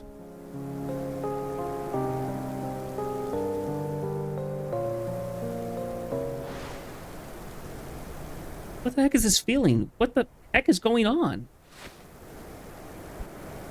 You and I feel the same way. That's why I can't read you.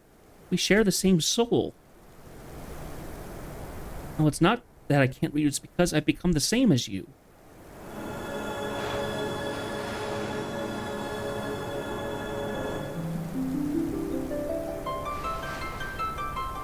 Inside my chest. It's gone. Has my magicite melted away? I know what's happened. I've gotten it back. The things that makes us mortal. The emptiness. I'm mortal again. That's why I feel so much pain.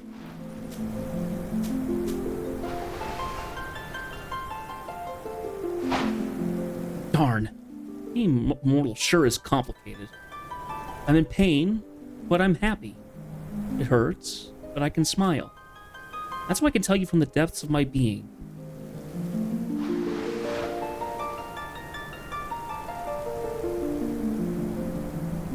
Thank you, Jedith. I can go on now.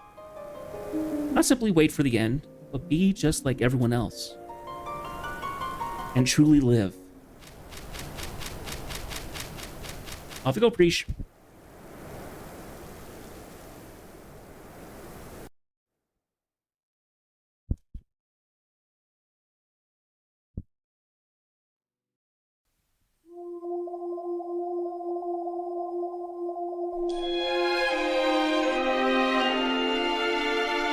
Oh?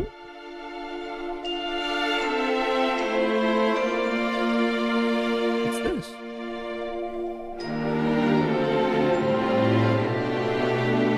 We get something kind of like a credit, like a end credits.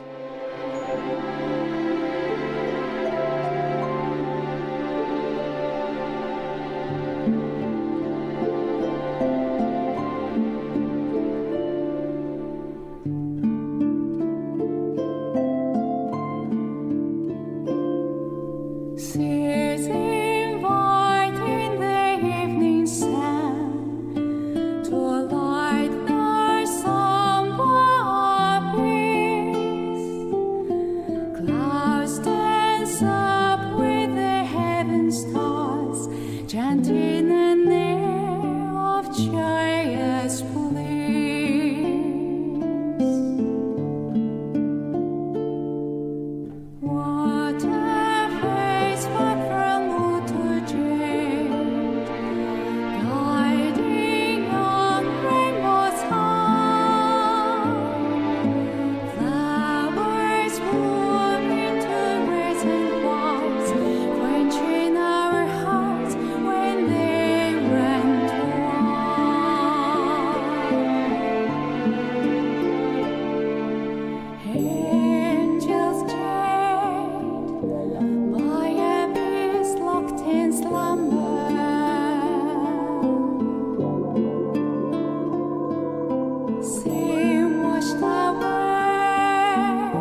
Uh-oh. Why were they going back to Revern?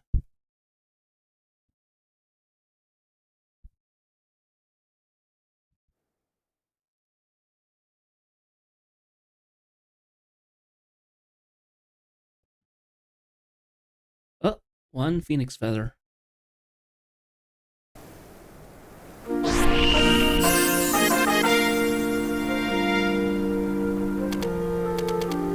So if you remember for the opening cutscene, what we saw was the fall of Tabnazi.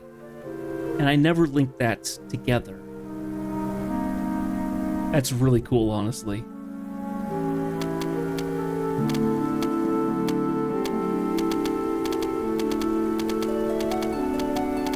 It means that Aldo is originally a Tabnazian. Kind of interesting. Anyway, so now that we've done that, we can now go and talk to Risha's door. We can get her as a trust. And we can move on to the next quest. Storms of Fate. I believe this also allows for stories for a lot of the side quests and stuff, as well as some side content like Dynamis. We have not done Dynamis yet. I have been holding off on that because I want you guys to be a part of that. So,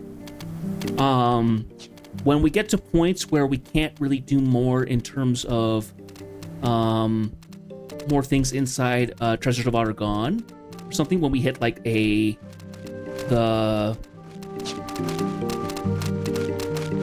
when we hit the Japanese midnight reset time for streams or something like that, we will go off and we will do Dynamis stuff if that happens.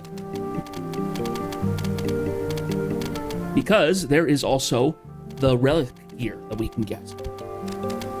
It's essentially the second set of artifact gear. And for the samurai, it makes my armor more gold, I think.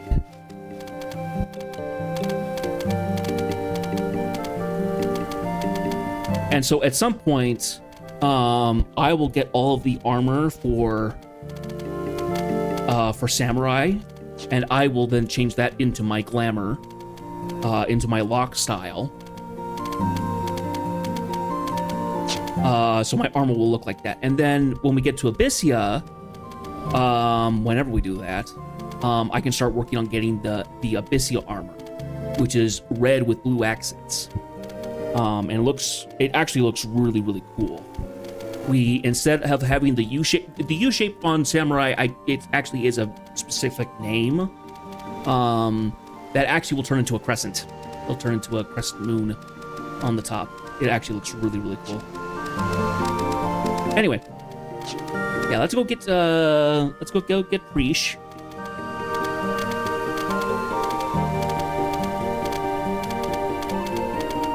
Oh, and there's so much other stuff that we can do because let alone for some of the jobs that we have available to us, this is unlocking just more stuff. So.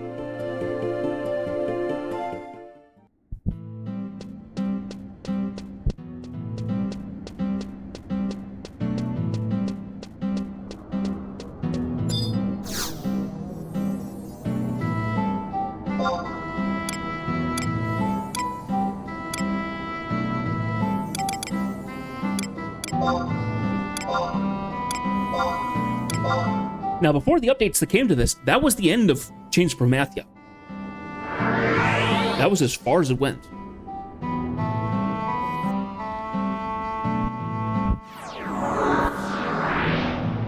Then new updates came out and it added more stuff. So, okay, so now we talk to store again. Should run into Breach. Cool.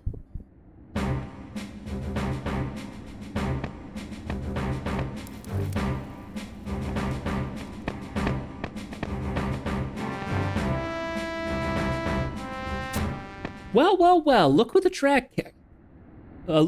cat dragged in. Jeth, I wanted to go see for myself, but things have been heating up out here. I've given up my heck of a crazy life, and I'm getting ready to be a beautiful bride. Pardon? What? No, I'd rather die than learn how to cook and clean. You got bricks for brains? I'm talking about 1,000 needles, nightmare. 1,000 needles, nightmare, special mega flare, all that good stuff. A good bride masters all manner of techniques before she goes on her honeymoon, right? But enough about me. How have you been treating yourself all this time? Cry a few tears into the skulls you crushed, thinking how much fun it could have been having with me? Maybe I can't read that black heart of yours anymore, but it doesn't take a mind reader to see what you're here for. Yep, I could tell from a mile away that you were here with that silly paper of yours on you. Heck, what are you waiting for? Let's roll up a sleeve and get this down and dirty with this trust thing. Gotta admit, I'm a bit curious myself how this will work out. Let's go. Some institute or whatever, and Gino came up with it, and I hear it's the best thing since sliced Orabon. I bet Guild Greedies that Mildarian and the Zalart will be chomping at the bit to get their hands on it. But the stuffy mages haven't slipped a dang note to anyone I know, not even the unassuming Ulmia. Speaking of, have you been to see her yet? You actually got her to go along with it? I think you had it in you. She's so flustered by the whole thing, I figured she'd crumble at the mere suggestion of it. Well done, pal. Let's get back to what matters, your relationship with me. I was only vaguely paying attention to the darned lecture the Institute gave me, but something about bonds of friendship and trust being the key. Trust? Huh, we've only got so much of that. Oh, we've got so much more than that. After all, which dynamic duo saved the world from ruin to the hands of Hermathia? If I couldn't trust you, why wouldn't you let me out of my sight for a minute? No, it's more than trust, it's destiny! Ah, crap, but there's more to it than that. There's also friendship, too. Getting down to business, let's get this show on the road.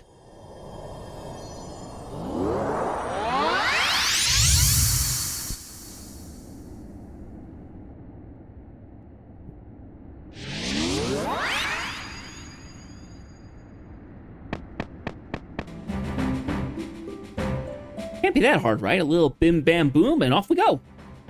Screw them all, I'm Priest, and I've got your back for as long as I've got the energy. Of course, that'll mean I'll have to double up on meals.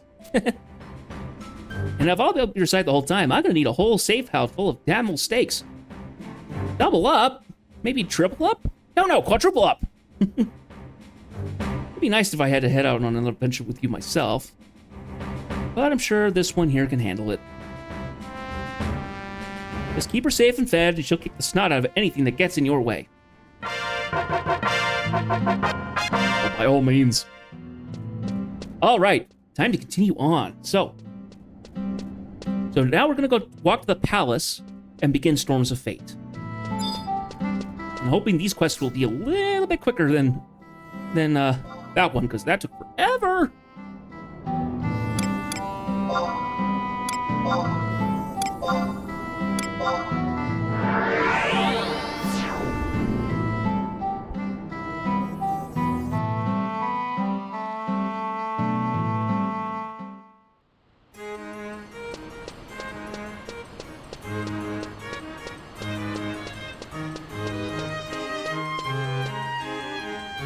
Starting up right there.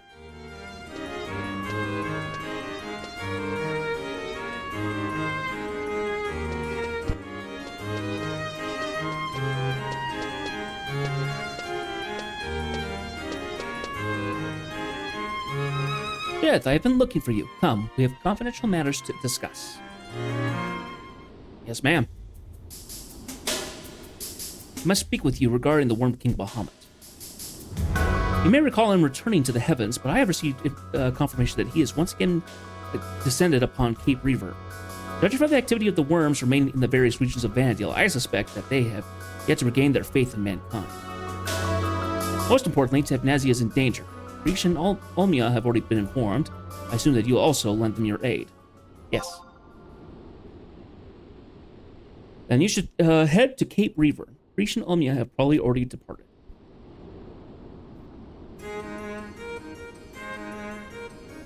Okay, so apparently there is a Unity warp that'll take you like right to that gate, which is fantastic.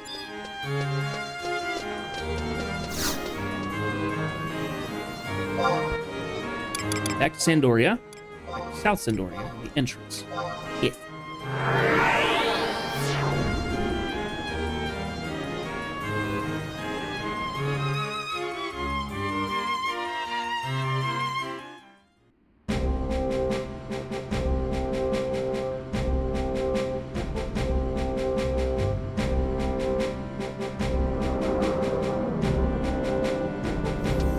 Okay, so we're going to do one other thing. We're going to get ourselves a refresh of Signet.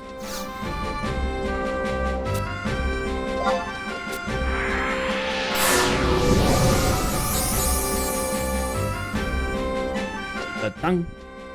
All right.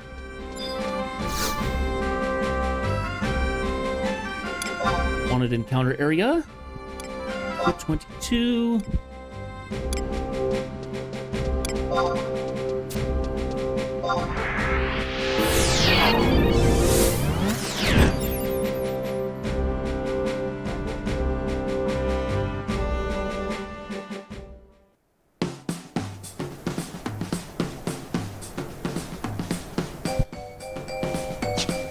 Nice.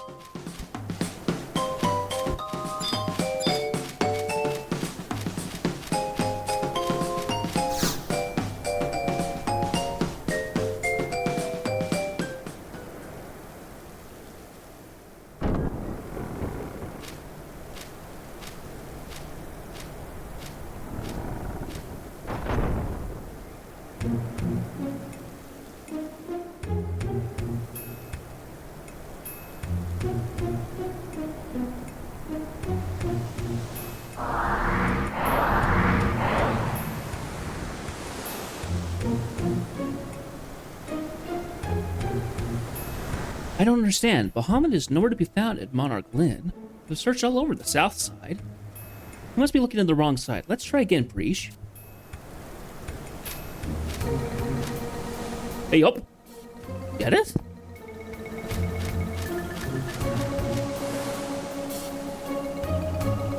Preesh didn't look particularly happy to see me.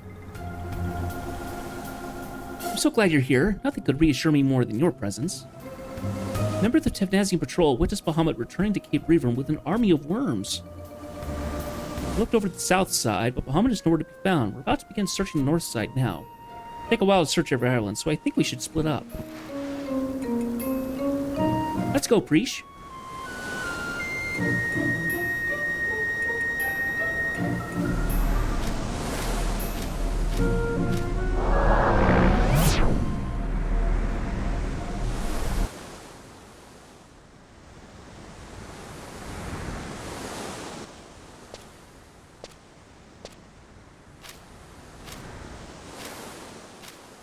Oh, has Preesh become more conscious? This is very unlike her. What's going on?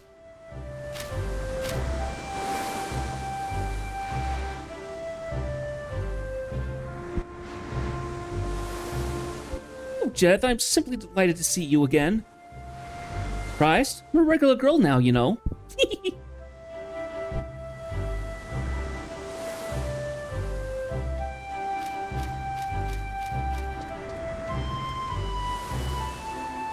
Huh.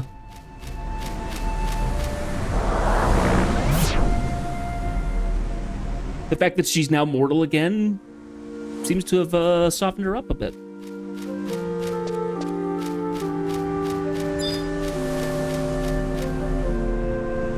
Okay. Now, the next section is actually to take us to best way to get there. We're gonna want to do a home point.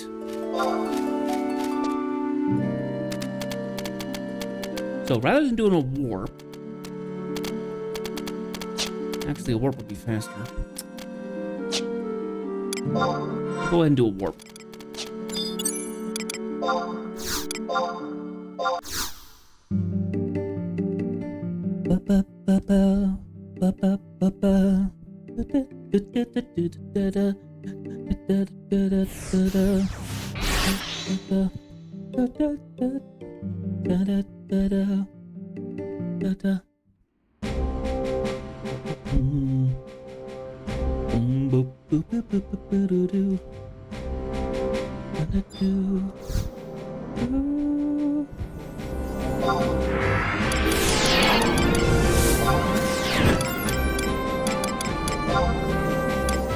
Now we need to go to home point, river site B.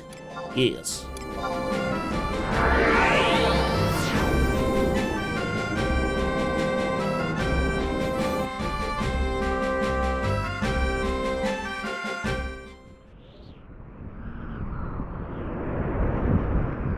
Okay.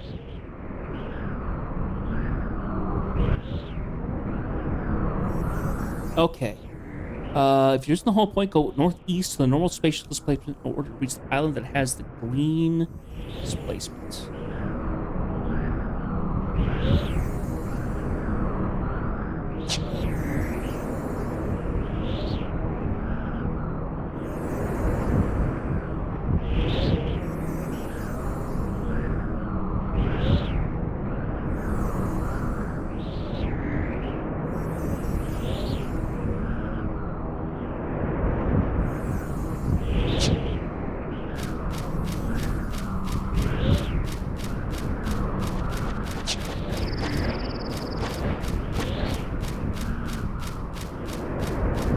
I think we're gonna have to just do a little bit of running here.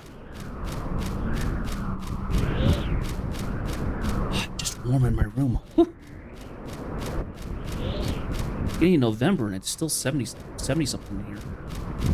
Hopefully I can cool it down when I go to bed at night, otherwise I'm not gonna sleep well.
Knowing my luck, I wonder if I have to get another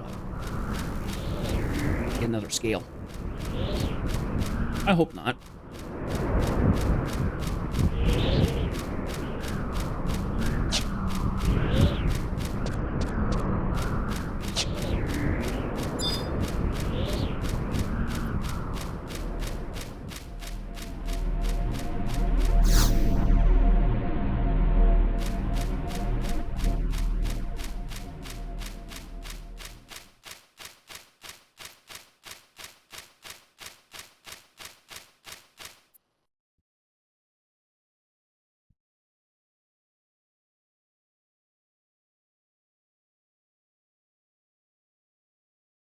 Oh, did I go the wrong direction? I wonder if I did.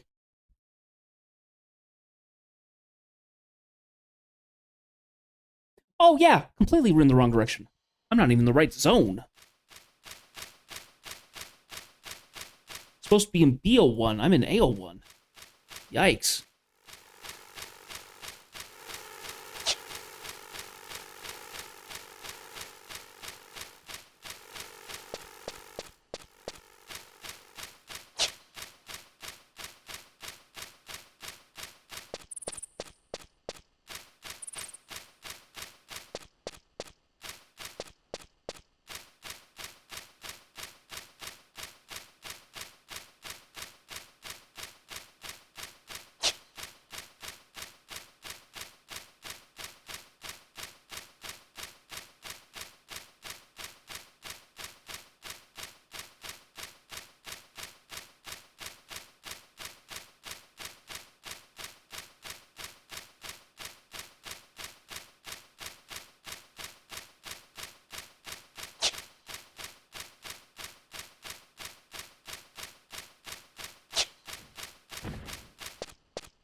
There we go. Let's get into the right zone.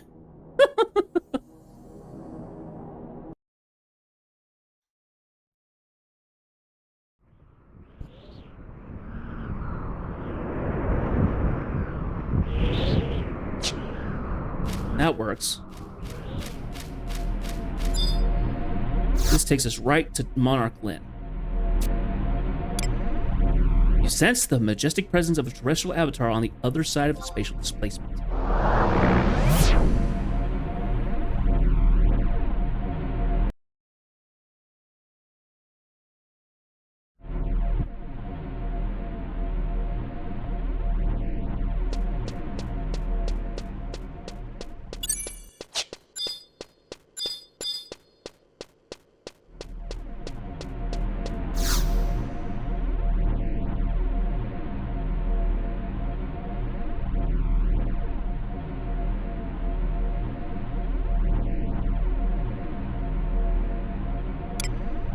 Uninvited guests. That's not what I'm supposed to have.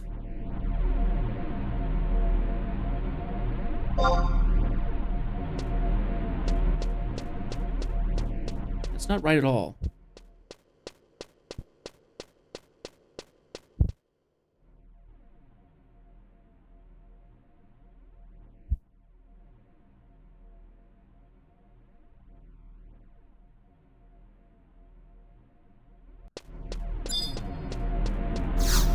Oh, because I'm not supposed to go into Monarch Lynn. I'm supposed to go somewhere else.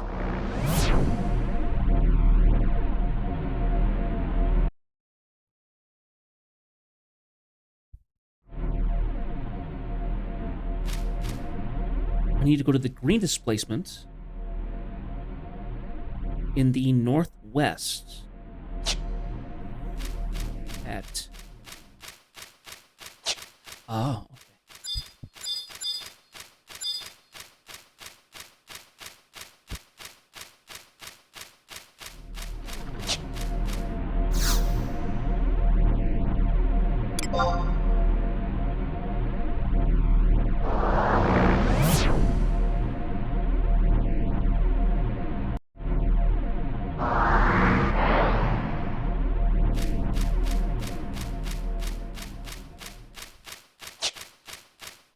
Hey, hold on a second. So F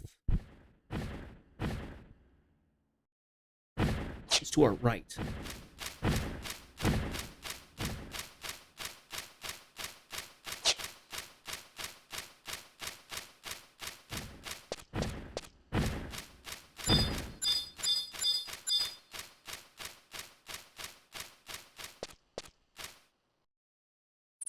Nope, nope, nope, nope. Hang on, hang on. E6. E6 is... Ah, okay. So it's supposed to be that one. Incorrect once again.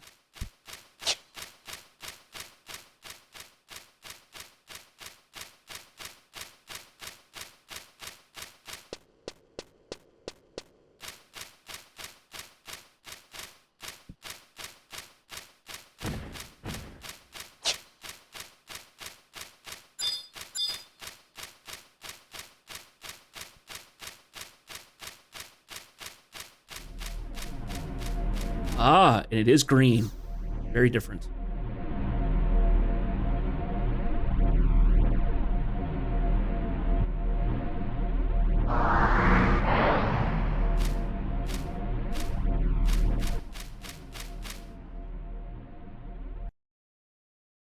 Oh, there they are.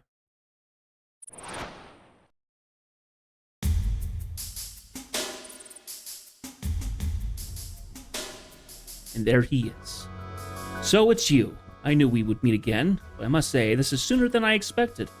You have done well, but you were naive to think that your troubles would end so easily. What are you planning? Your friend here held in her body a crystalline form of the emptiness. You returned to the mother crystals, did you not? I sense the will that embodied the emptiness. It has yet to awaken into this world, and is tremendously powerful. The mother crystals are already beginning to feel its effects, enveloped in the emptiness as they are. It is stirring. My magicite.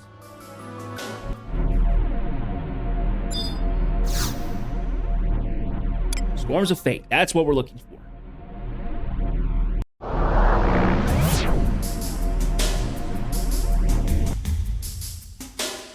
Mankind will be annihilated. You have simply delayed the process. You dare to defy fate once again and fight to preserve your lives? Fight and live. Children of Vanadil, stand in defiance and perish. Redeem the world as a part of the Mother Crystals. Actually fight Bahamut himself.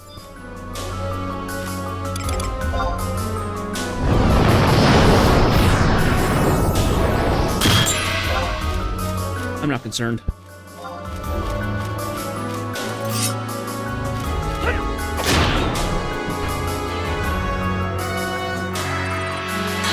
Oh, he casted Protect 5 on himself. I'm surprised.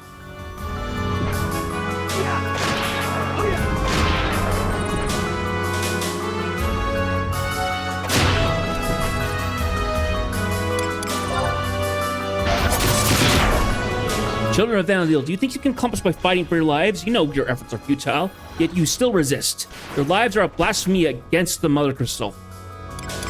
You're just being a jerk now.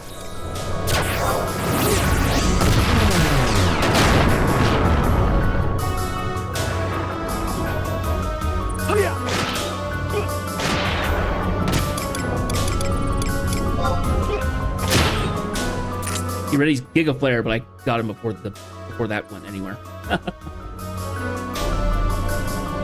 Not too bad.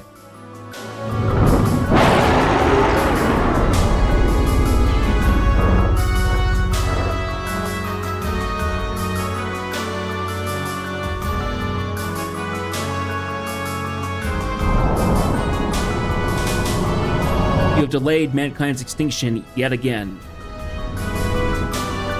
The age is a mere flicker to a worm. However, enough flickers united form a star.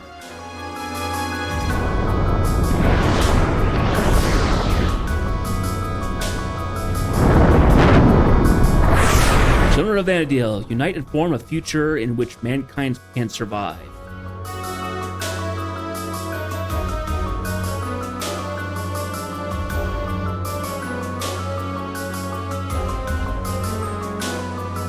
Let's go home for now, Preesh. We must make preparations and consult with Cardinal Maldarian. Okay. Jed, please tell Cardinal Maldarian about this next time you are in Juno.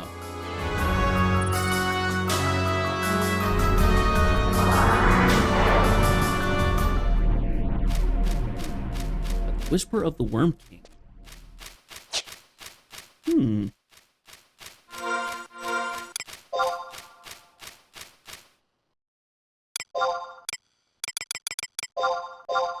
I can sense its presence, but it cannot be seen.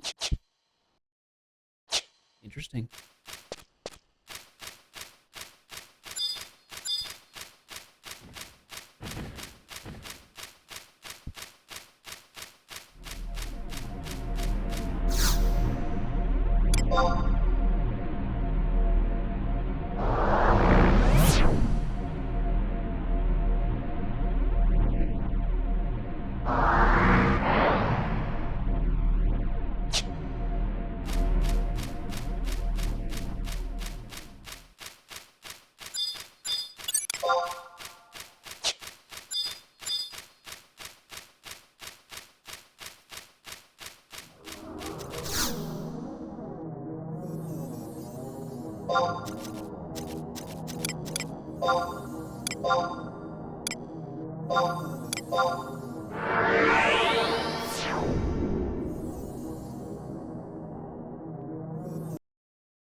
Oh, shoot. We have to wait for the next in-game day.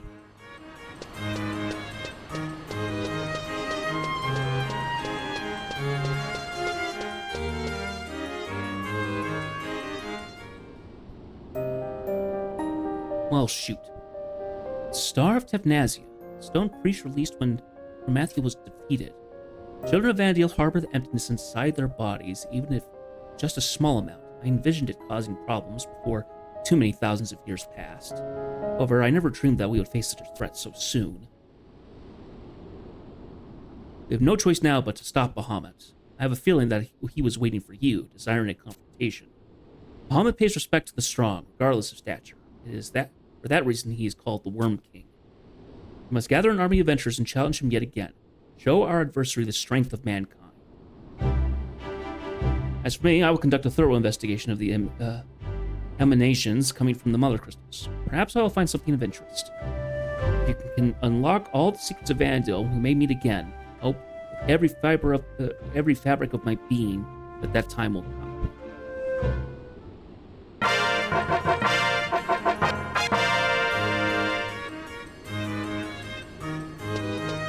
Okay, so from what it looks like, I have to wait.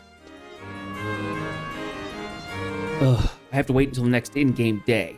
We came here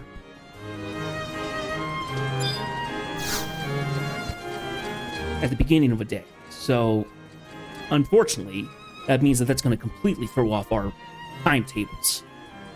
Ugh. However, that does not mean that we are going to stop the stream or anything like that. First, what I'm going to do is we're going to zone out and zone back in. See if that makes any difference. If it doesn't, we will then jump into Treasures of Aragon, and we will come back to this next time to finish it up and continue on.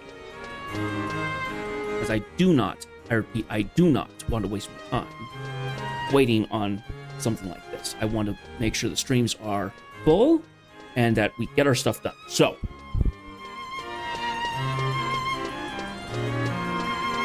let's do a quick zone, and then we'll come back.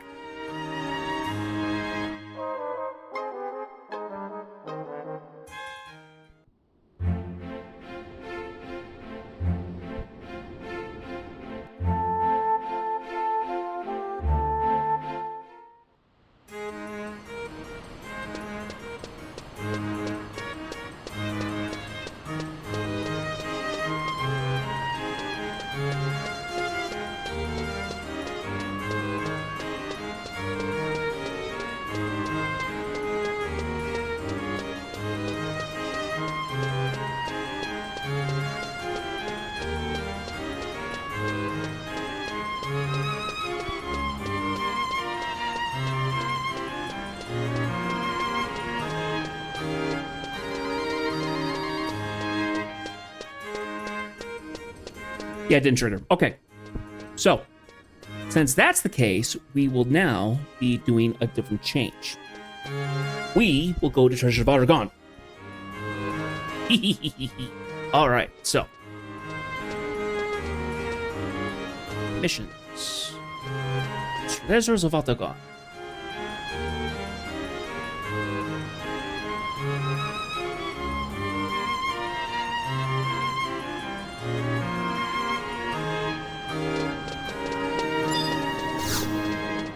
Okay, so we're gonna warp off to Mara, where we might have to wait on a ferry. If not, we'll have to do this a little unconventional. But I'm hoping that we won't take too long. Shushu, Mara, yes, peace.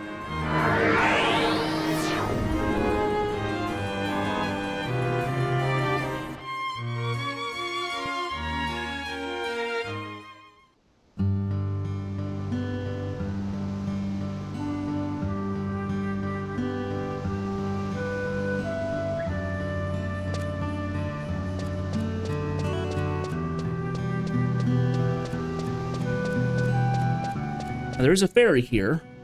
Potentially I can catch it.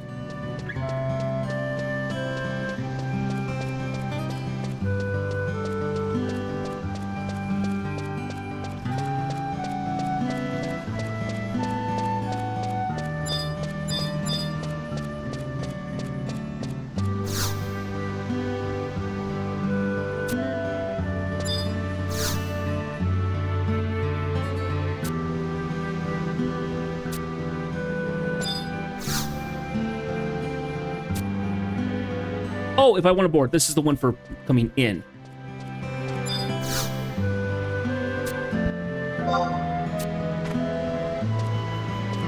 Unfortunately, I think I've wasted time. I don't think I'm getting on this ferry.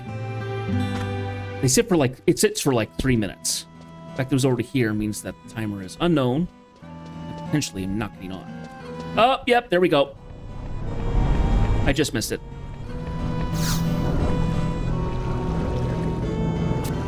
Yep, we can't wait that long. Okay, we're doing unconventional. Boo! Oh well.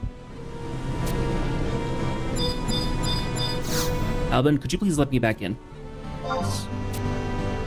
Okay. Now, there is a warp here that we will have to take, but it will get us where we need to go.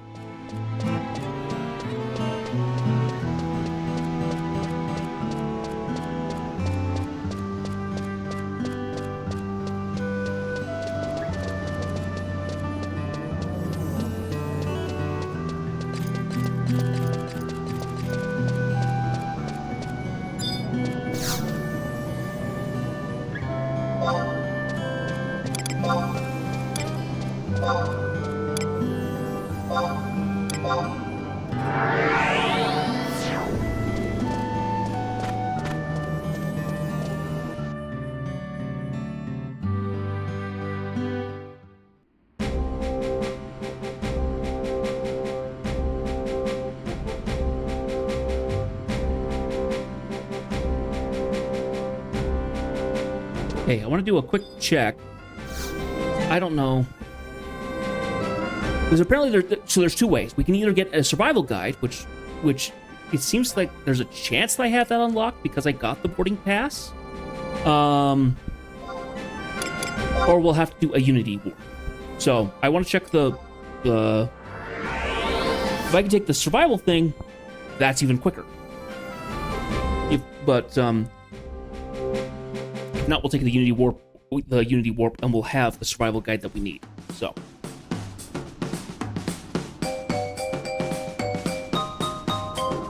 Let me just do a quick check here. I was under the impression that you can't get these unless you actually speak to the one specific. So. That's what I thought. Okay, so I'm misreading what the wiki's saying.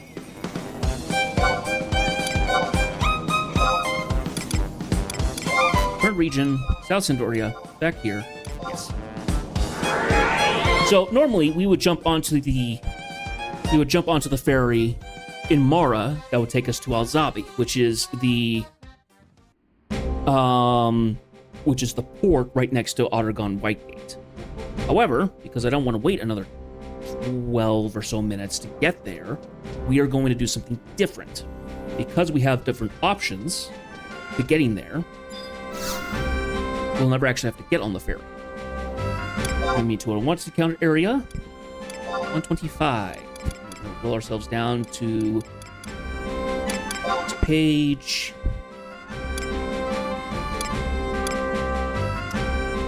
Watchum Woodlands.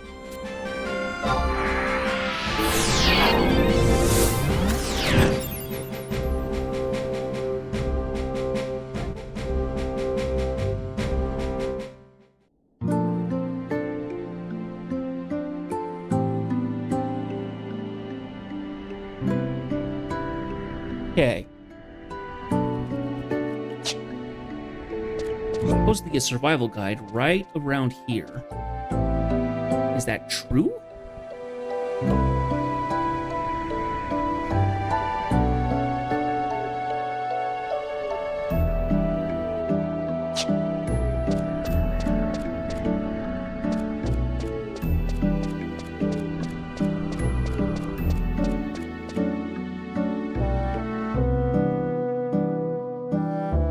Oh, the survival guide of Adiwa Subterranean.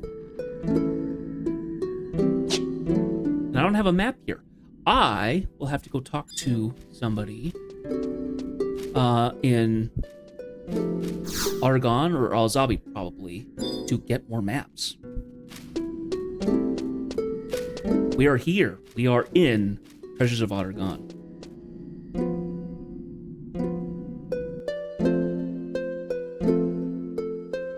This is a whole new world. Forgive the pun.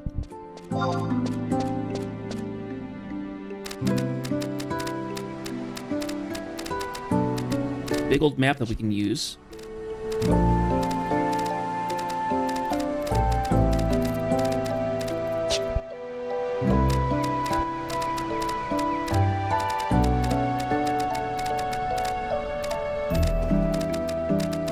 haven't been here in over a decade.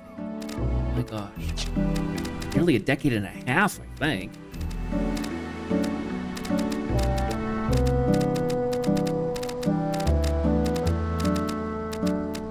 There's a colibris. Yep. This is the first place you see colibris in 11. Though colibris was something that you saw very quickly in Final Fantasy XIV.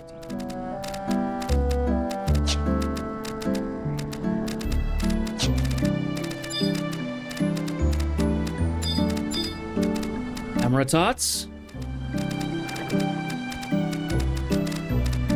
Wojun tigers.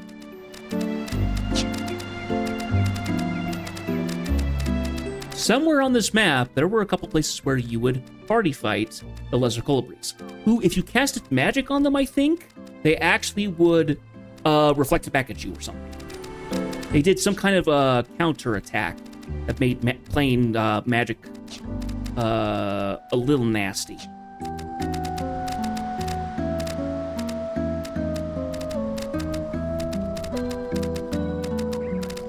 I'm gonna go ahead and go back over here.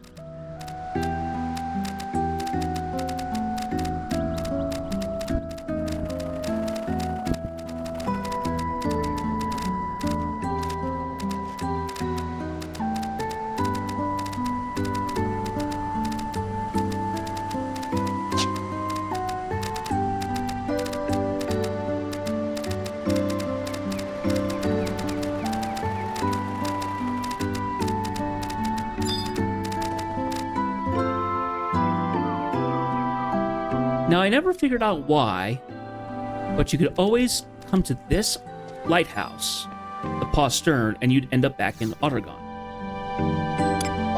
Enter Ottergon Whitegate. Here we are.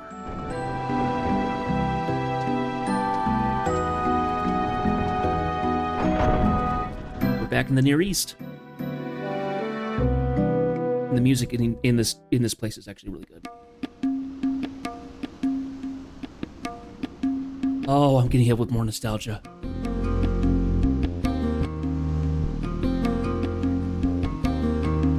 And this will be our customer scene, Tenzin again, because this is where Ramses of Vana'diel picks up.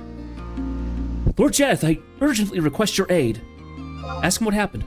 I need you to infiltrate an organization known as Salihim's Sentinels. Forgive me for speaking out of turn, but our adventure companion must be completely lost without a clear explanation. Of course.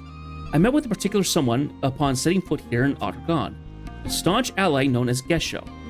He shrouds himself in a tarnished black outfit, ridiculous costume the likes of which I have never seen.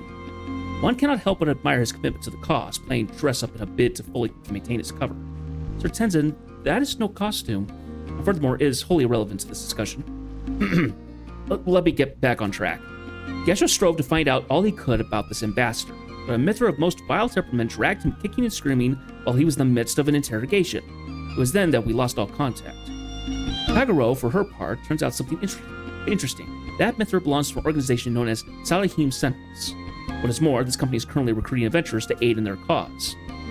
I fear your journey in this band of mercenaries is the only way to make contact with Gesho. You aren't going to? Her violence and rage may be concerning, to be sure. But the only adventurer here is you. Salihim Sentinel's office is located in the building just beyond here. While you are surreptitiously serve the Salihim Sentinels, I will make inquiries of my own. Come, Kagero. So, I believe so we are now back inside. Yep, so we walk back here, and we are in Ottergon proper. Well, we're at the port, more or less. And there's all kinds of things that happen here. So there's an alchemist guild here. So there are a lot of connections between this and, oh, I can't remember it. Final Fantasy XIV. I'm already forgetting names in that game.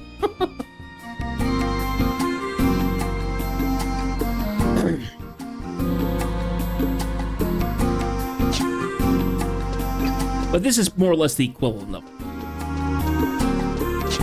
So, there are a couple things that you can get here. So, 3 jobs are now accessible for us to unlock at some point. Blue Mage, Puppet Master, and Corsair. I don't know what will fully require to get those done.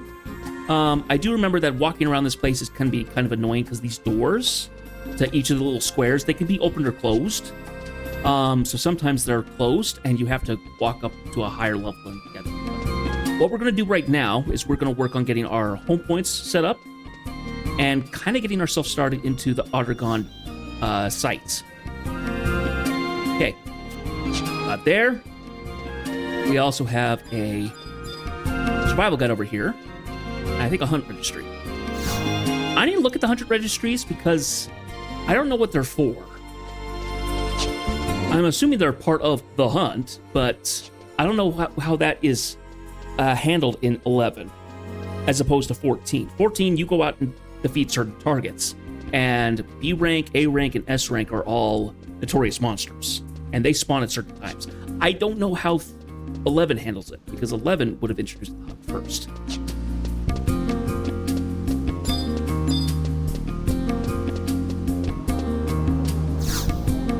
But now we don't have to worry about a boarding pass or anything to get ourselves over to sections of the map, which is great.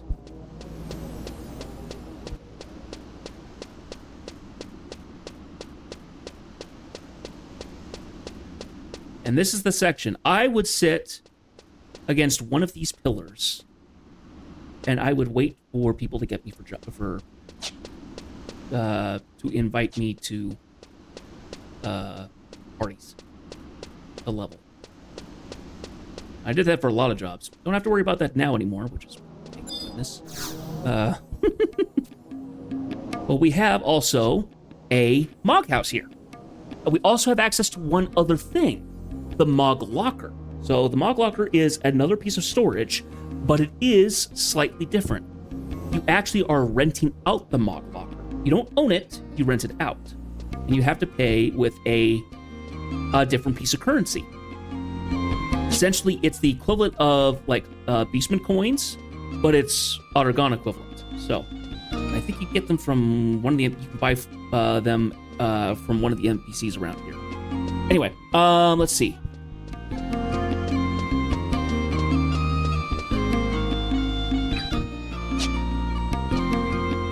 I have to talk to somebody here. Naja Salahim at I-10, which I think is the office, actually.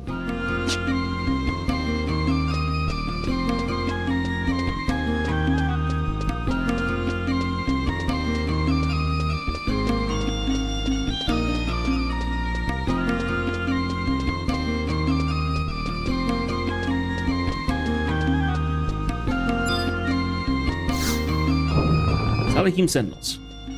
So, different area, different culture. This is how it's gonna go. Oh, here we go.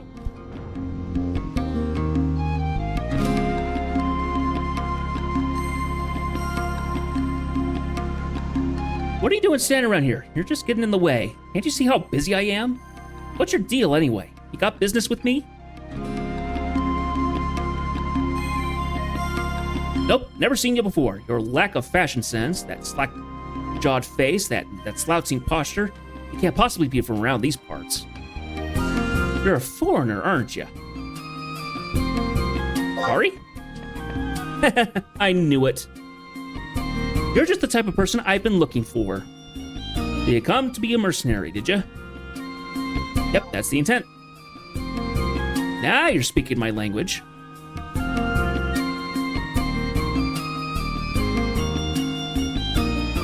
Your long journey has been worthwhile. We've been waiting for you.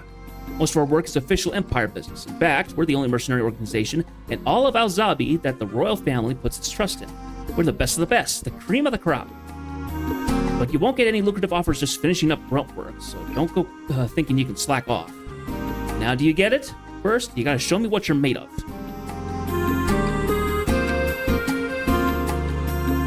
Hands me a supply package. There's a prominent organization in this nation called the Immortals. Ever heard of them? Mothers here use stories of the Immortals to scare their kittens into eating their vegetables. The Immortals are the Empress's personal bodyguards, and they only hire the best of the best blue mages around. Common folk like us aren't even allowed to glimpse at her Royal Highness. But the Immortals, they're different. They have special permission to attend to the Empress at close quarters. Is this sinking into that thick skull of yours? In other words, you can't just get anywhere in the nation without going through the Immortals first. So before you do anything else, I need you to go deliver this supply package and make yourself known. If you manage to make it back alive, we can start thinking about what to do with you. The Immortals guard the Empress, ensure the safety of Alzabi, and manage the affairs dealing with assault. Each assault warden is stationed at a staging point on the Erosi Atoll, Volkia Island, Alvung, and in the domain of the Mamulja and on Asphalt Isle. No matter how high and mighty the Immortals are, I'm sure they're tired of being stuck out in the middle of nowhere with nothing to do. They'll probably be glad to see you. Go deliver the supply packages and let them know who you are. After that, we can start talking about your contract. Okay, so.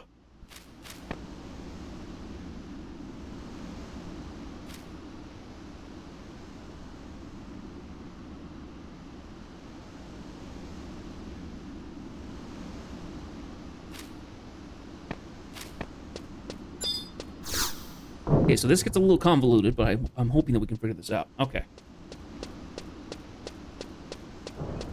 Any one of the staging points, with the exception of Nigel Isle staging point in the Aragon White Portal Chamber of Passage.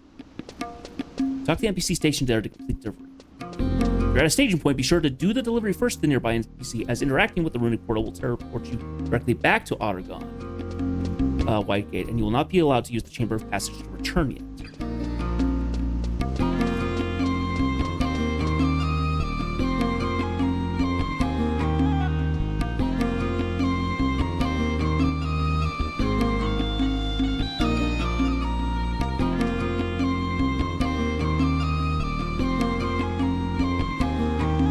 Okay, so apparently you have to go to each of the staging points manually before they allow you to warp. Like I said, I don't remember a thing about this place. About the stories, at least, I remember bits and pieces of it. Of the story for the first little bit. So, what they were talking about there is the Temple of, the Chamber of Passage, which is this place over here.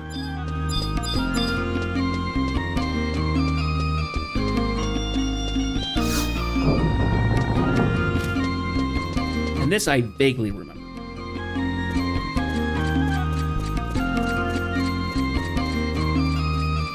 I think you had to go to the commissions agency first. I think.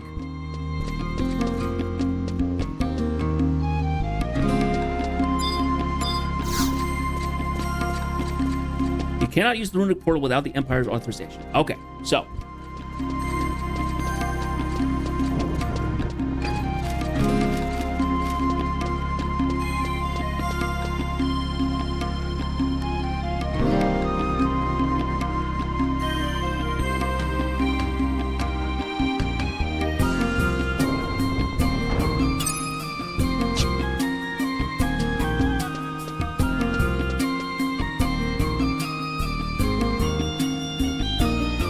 Okay, so there is a little text here. Give me a moment, I need to read this. Okay. Note for returners and new players. There's now another quick way to initially get to Nashmau without taking the ferry or navigating Alzadal teleporters via a Void Watch warp, easily available to most players inside the Kadarva Mire destination. There's no easily unlockable Unity warp for that purpose. At H10 in Aragon, there's a tunnel on the first floor that will see an iron-bound gate. I think that's the one that I came home in.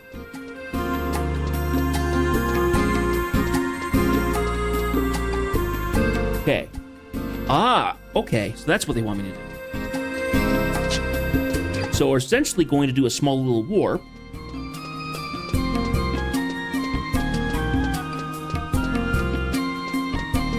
Does a little Abyssia stuff. So we do have some crewer, so we can do this.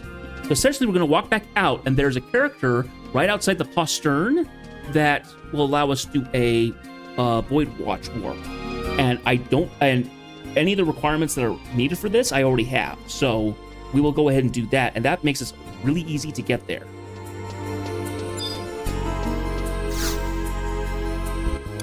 So this takes us out to Wajum Woodlands. This is where we came in.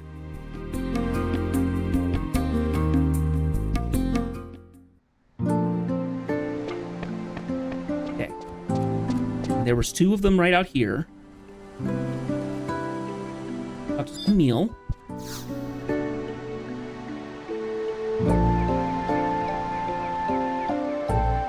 Well, hi there, Sugar. I do declare, those bolty muscles of yours look like they're about to pop right out of your armor.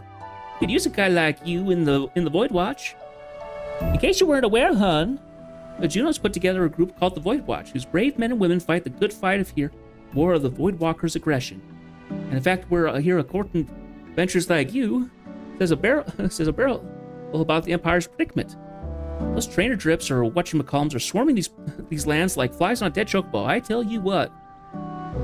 But Ottergon's just too stubborn to pull its uppity head up the sand and get a gander at its surroundings. I suspect Hermanchi's one of them poor folk who can't breathe and think at the same time, bless her heart. Makes me wish we could send a few airships, black as the night, to open up their ports and give them some common sense. Well, she's kind enough to let us officers into the country after the negotiators we hired persuaded her. By the way, we've been doing nothing but watching the dust drift ever since we got here. Get so sopping mad just thinking about it. I know there's a sovereign nation and all, but if we don't get pricked into action, those rascally Void Walkers could knock the whole realm down all cattywampus. Clearly a Southern Belle accent. Or not. This wouldn't be the first time an apocalyptic vision fell flat on its face. Anyway, what do you say you say lumping all those intruders away from here?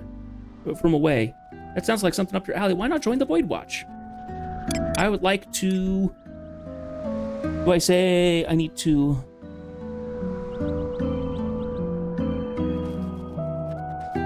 to participate in Void Watch ops?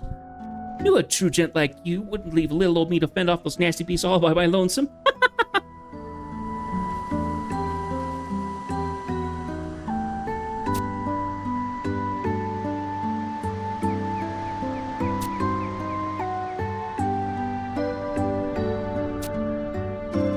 You come back safe and sound from all those battles now, you hear?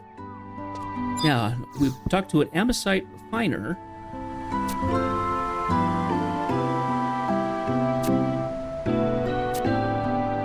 Then we do a request teleportation.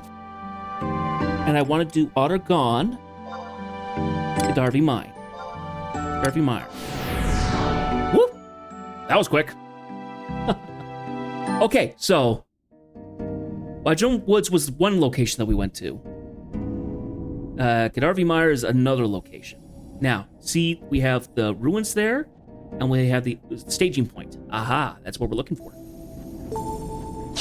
Now, we'll eventually get around to walking through all this area stuff, but we're going to do just the basics here. I remember always having to be kind of on tenterhooks visiting any of these areas because everything could fight you. Because everything was like at least level 65, so... And it will be a little bit of a thing here. I think the thing that was the worst were the Chigos. The Chigos were horrible because they were tiny. Tiny little creatures. And if you weren't riding a mount or something like that, they would detect you by sound, I think? So you basically always had to have sound, sneak on. Because they would jump out and they would attack you and they would do all kinds of nasty things. They could give you disease, I think. They could steal HP from you. They had a dream ability and stuff. Just nasty things. And you only found them if you... So you always had to have sneak on, which back then was very unforgiving. It was very random when not you got it to last. And the fact that you leveled between level 50-ish to 55 and then moved on to kind of this area for 55 to 60, more or less, it just ruined any time that you were here. And this is where you first meet the imps, too. We've run into the imps a couple times. This is the first place where they really showed up.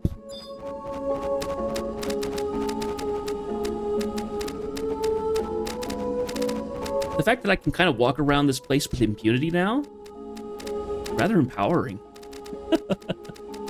Okay, so.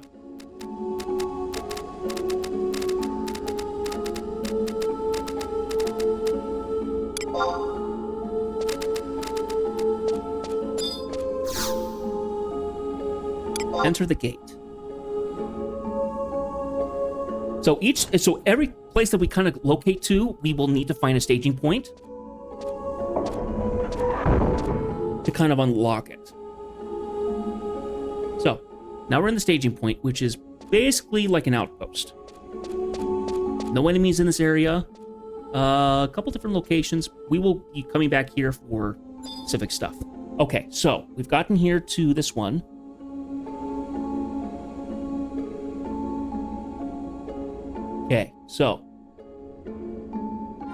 Okay, so we want to trade with them the supplies. I don't know if we physically trade them the supplies or if we just talk to them. I think we just talk to them. Narima.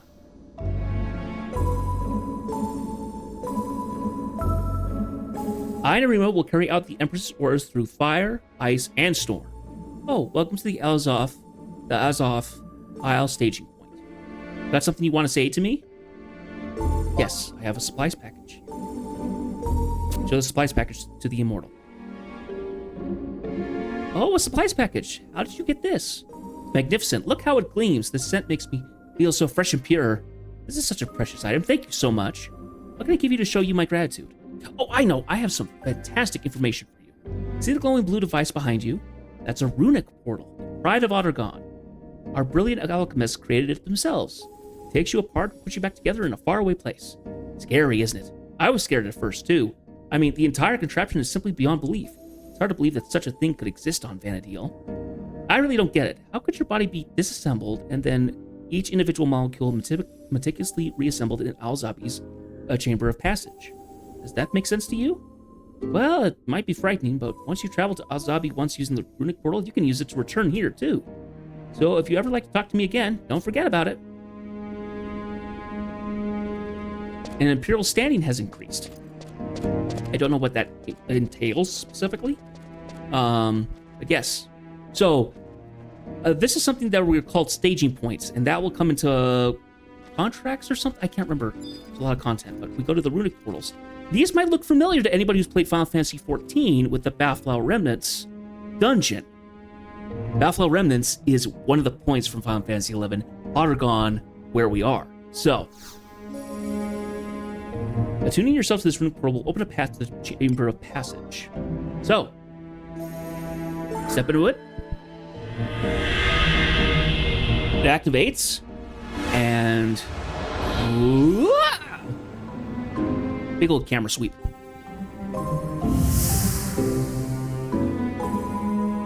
And we'll end up back in Ottergon Whitegate.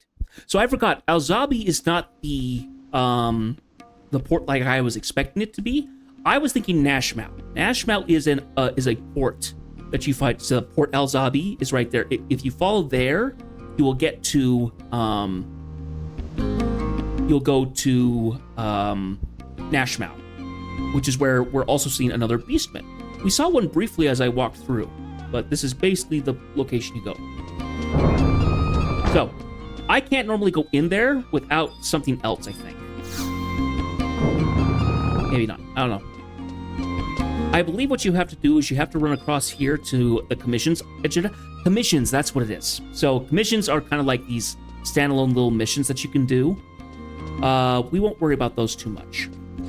Now, there is not a particularly close portal, home point next to where I need to go currently, so.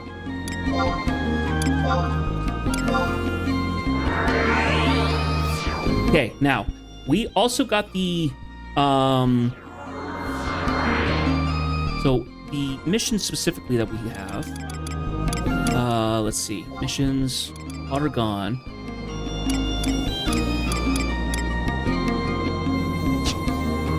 Actually, I think it's quest related.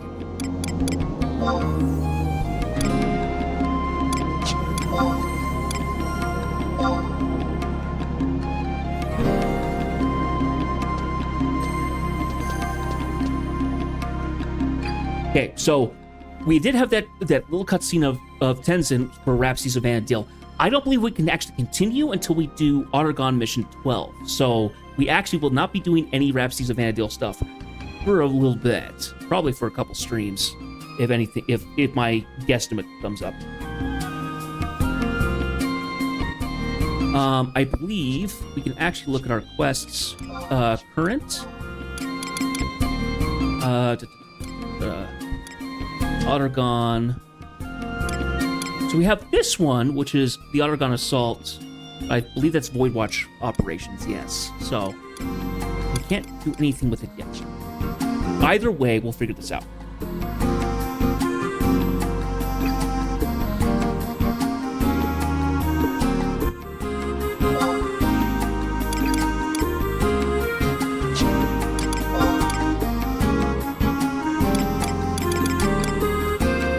There's a couple of these that we can go ahead and toss, though. They're not going to go fight that stuff again. Let's see. Here, I'm going to go ahead and rest for a second while I look at these. I'll finish up another one.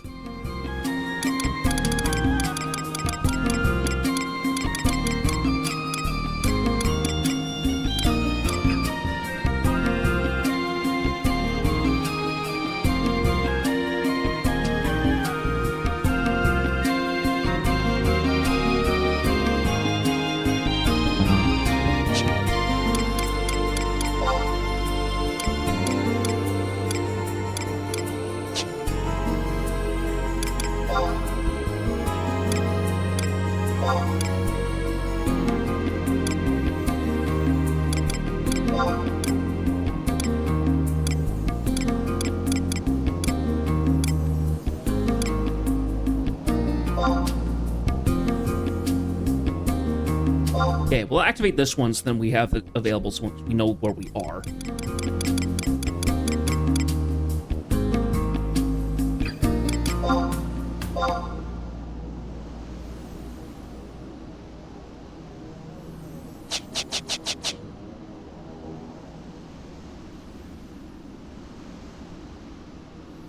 Okay.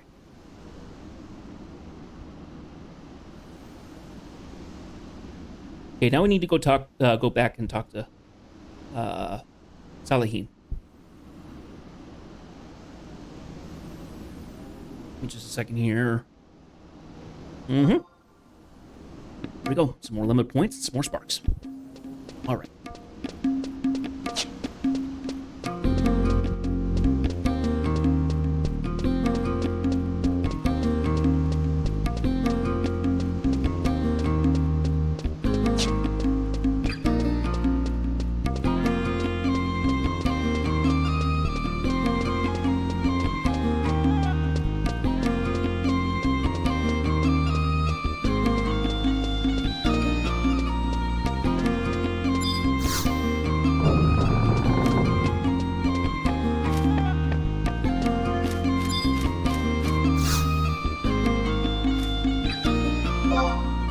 Show an invitation card. So this was the cards that I talked about before. Show her all 4 cards. What's that card you've got there? Oh, an invitation card to Sahalahim Sentinels. I knew it! Our little marketing scheme worked. That's why you're here in the Near East, isn't it?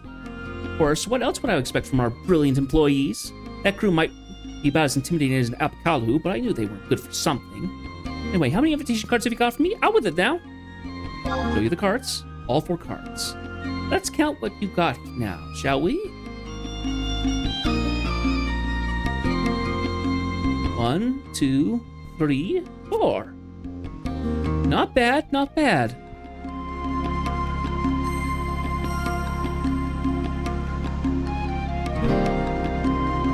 Four cards, eh? Aquaba? Yes, ma'am. Teach this rookie about exchanging invitation cards for items. Yes, ma'am. Right away, ma'am. You currently have 4 cards. You're entitled to 1 Imperial Mithril piece. And there you have it. Aquaba, give this rookie his reward. Yes, ma'am.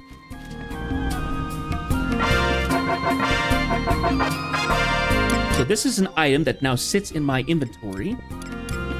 right. Imperial Mithril Piece. An Aragon coin minted in mithril and etched with the likeness of the imperial symbol Serpentine Zaha.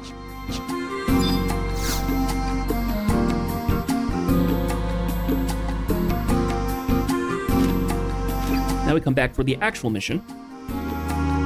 Oh, you made it back in one piece? I figured you'd be chopped with liver by now.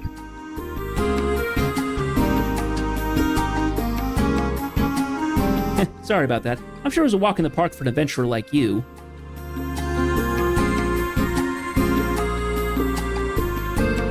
What'd you say your name was again, kid? Judging by your skills, you gotta be pretty famous, right? Well, what are you waiting for? Give me your name. Guess it wouldn't hurt. Jedith. Wow, that name's just screams power. How do you spell that anyway? You foreigners' names are a real headache. Gonna have to write that one down for me.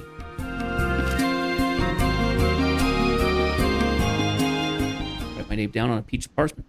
Jedith is my. What an interesting name.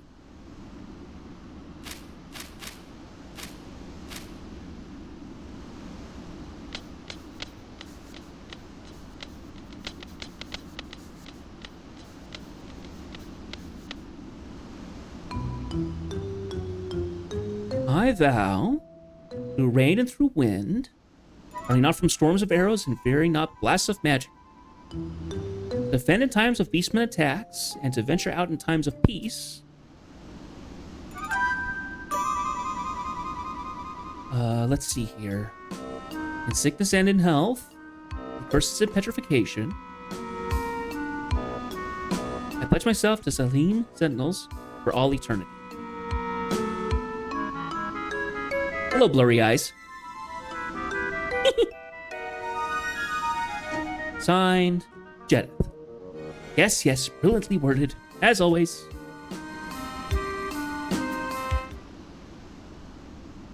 For all eternity, huh? I get no say in this. Anyway, I now pronounce you an official employee of Salahim Sentinels. Congratulations! Welcome to the world of being a private second class. You're gonna love working for me. I have plenty to keep you busy.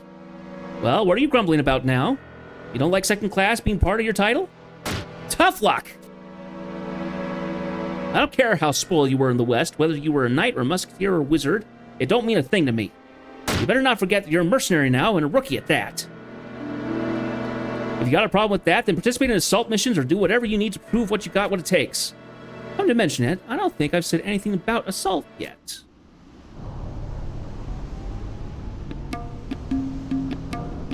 Let's see with the basics, shall we? Let's start with the basics, shall we? First, you need to get over your tail over to the commissions agency.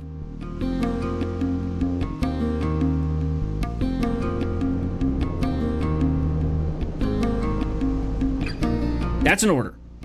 I'll let them know you're coming, so they should let you see a list of work available. Pick whichever one you think you can handle. Don't forget, you're still a fresh recruit. The most important thing for you to do is to choose a job you can accomplish successfully so we can make a profit. Got it?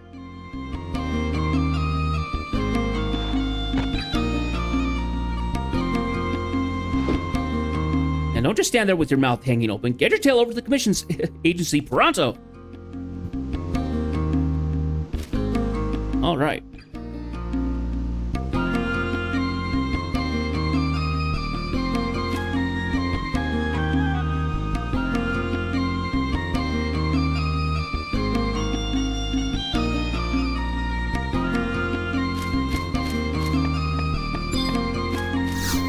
Akoba, do you have anything for me? Ah, Jedith, exactly the man I was hoping to run into. Procured a trifle for what I want you to have. The Juno Institute of Magical Studies is such a fascinating place. To think, the ability to call for alter egos of those who you hold dear. Surely you've heard of it. Ah, the Middlelanders are always so dependable. You Middlelanders are always so dependable. But please, please, please, please, don't overwork my alter ego too hard. You know how the president can be. I've said too much. So now I've gotten his alter ego. Wonderful. Akoba is Naja's second in command, and oh boy, he is a go-getter. Give me a second here. I'm going to go ahead and load this up and say that I've got his now. Fabulous. Now, let me see.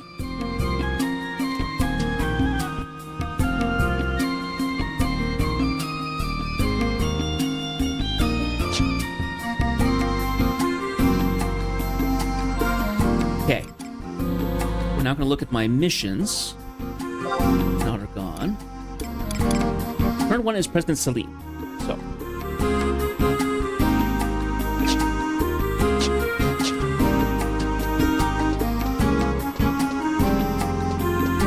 Okay, when you talk to at K10, so Commission's Agency, right?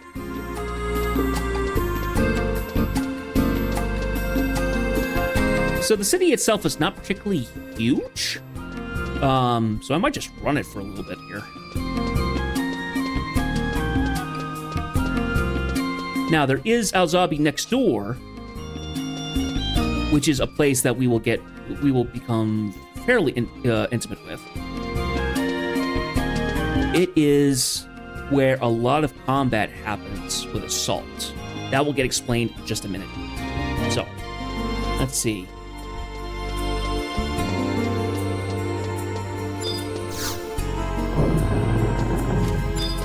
I want to talk to Rightal here.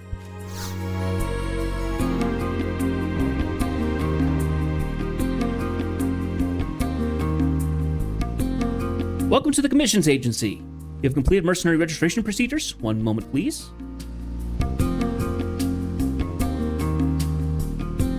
I have you registered as Jedith under Salahim Sentinels. Your paperwork appears to be in order. I shall now give you an explanation of assault, the main type of work we have available here at the Commissions Agency. Assault is the name given to a series of missions being conducted by the Imperial Army in the heart of enemy territory. Our function is to commission mercenaries with these missions as set forth by the Empire. To participate in any assault mission, you must first obtain an Imperial Army ID tag. The Imperial Army ID tag will identify you as a legitimate assault participant. Personnel at this counter will provide you with an Imperial Army ID tag, but please be aware that only one can be issued every 10 minutes, and we only are able to hold up to 3 for you. Mercenary tags have been confirmed with missions that have not issued an Imperial Army ID tag. To once again become eligible to receive an Imperial Army ID tag, please report to this counter after completing an assault mission. Next, I shall explain how to sign up for an assault mission. You'll see a number of counters here to your left. Each of these counters is responsible for a particular assault area. Personnel on these counters will give you a detailed explanation of the available assault missions. However, you will only be able to undertake assault missions that correspond to your mercenary rank. Missions Agency is prohibited by Imperial law from disclosing mission information to persons without the proper level of clearance. After selecting a mission, present your Imperial Army ID tag for verification. Assault missions are only open to mercenaries of level 50 or above. Please be sure your job is of appropriate level before signing up. This concludes the explanation for assault participation. Next, I will list some points to remember when beginning an assault mission. All new content. Assault missions have a minimum member requirement. This figure represents the number of party members who must be present in order to begin the mission. Please form a party with a sufficient number of members who have all signed up for the same assault mission.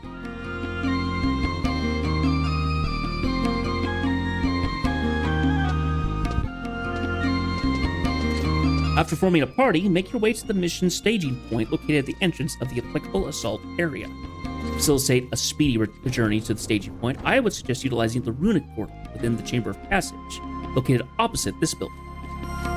Please be aware that in order to utilize the runic portal from the Chamber of Passage, you must first attune yourself to the runic portal found at the staging point in question. Under normal circumstances, use of the runic portal will deplete your Imperial standing. However, persons in possession of assault orders are exempt from this charge.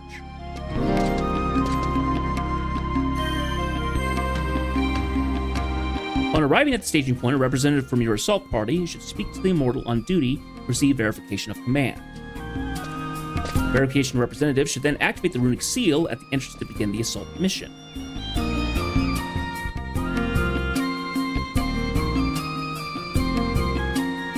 This concludes the basics of beginning an assault mission. Next, we will cover the main points to consider during the mission itself. When an assault mission begins, you will be transported to an area where the level of enemies is based on the highest level member of your party. It is also possible to accept a voluntary level restriction during assault. In this case, your party will be sent to an area based upon the adjusted level limit.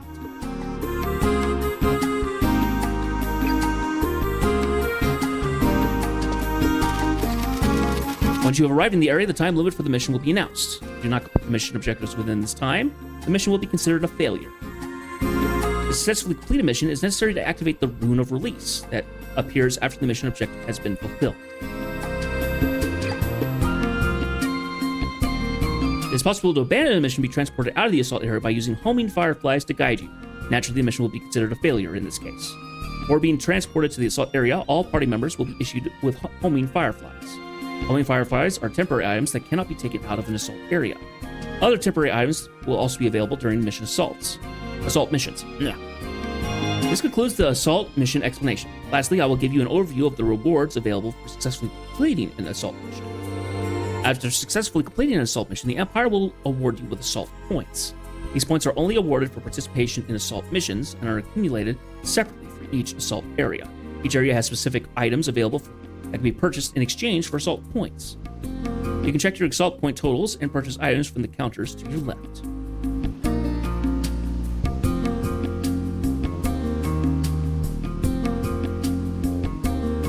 Thank you for visiting the Commission's agency. Please do not hesitate to ask me any questions you have concerning the assault mission application procedure. More in depth than I remember it being, but heck yeah. So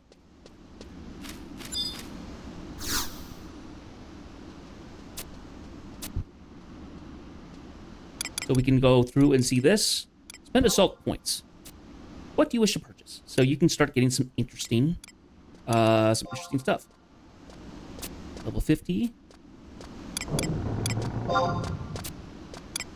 And I'll eventually have to go through these and actually figure what they are. But something like the Bushido Cape, this used to be a samurai one that you wanted to get if you were at least had samurai equipped or something. But then you start getting to some of the better stuff that's there. I think I remember doing assaults, but so vaguely I don't even remember what we were doing them for. So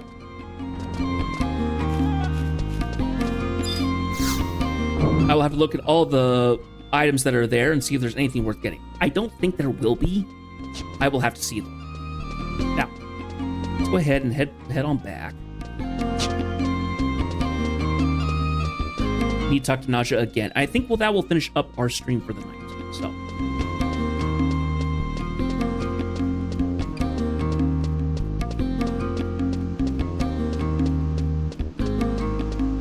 there's other contents, there's other stuff that you can do here. I will explain that next time.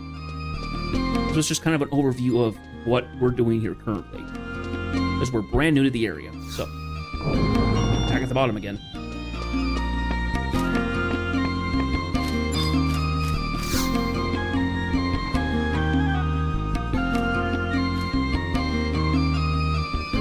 I forgot to mention to you about Mog Lockers.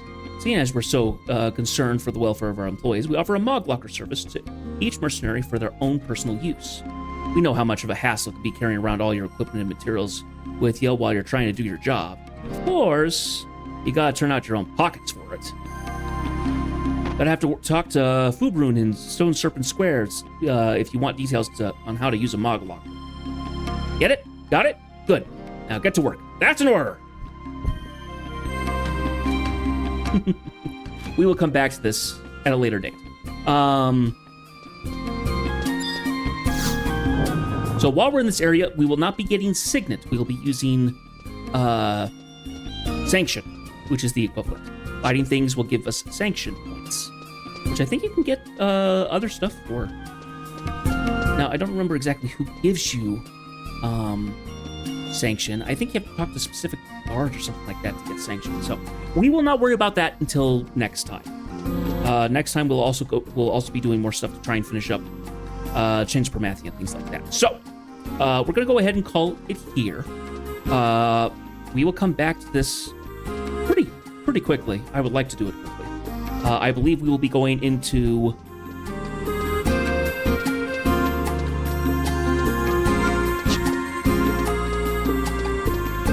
We're going to be working our way into some previous Chains of Prometheus stuff to continue on with our quests. So, go ahead and go back to Sandoria. Now, another thing that happened. When I went and did those quests, I also allowed myself to be warped to Ottergon via those same NPCs. So there's one currently sitting in just over here next to the fountain. This guy, Amtial. If I talk to him, that you have taken to question the authenticity of my testimony regarding the Sentinels. Perhaps you've come to question the authenticity of my testimony regarding the Sentinels. I do not deny that I may have possibly added a bit of color to the facts surrounding the true nature of our fine leader. All's well that ends well, no? Yet you have not yet to fret any longer, my fine friend. Our prodigal president and provider once again has proffered forth her ever-giving hands to a selfless gesture of heartwarming charity. From this day forth, all employees of Salim Sentinels can teleport freely from Sandoria to Ottergon Whitegate. And by freely, I mean in the sense of free as a bird, as I will require a fee of 300 gil those who wish to partake in my services. So, you can actually talk to this guy, and he will warp you there for free. We can also go there via warp stuff. So, we will be doing that next time after we get ourselves finished up with the quests we were starting before.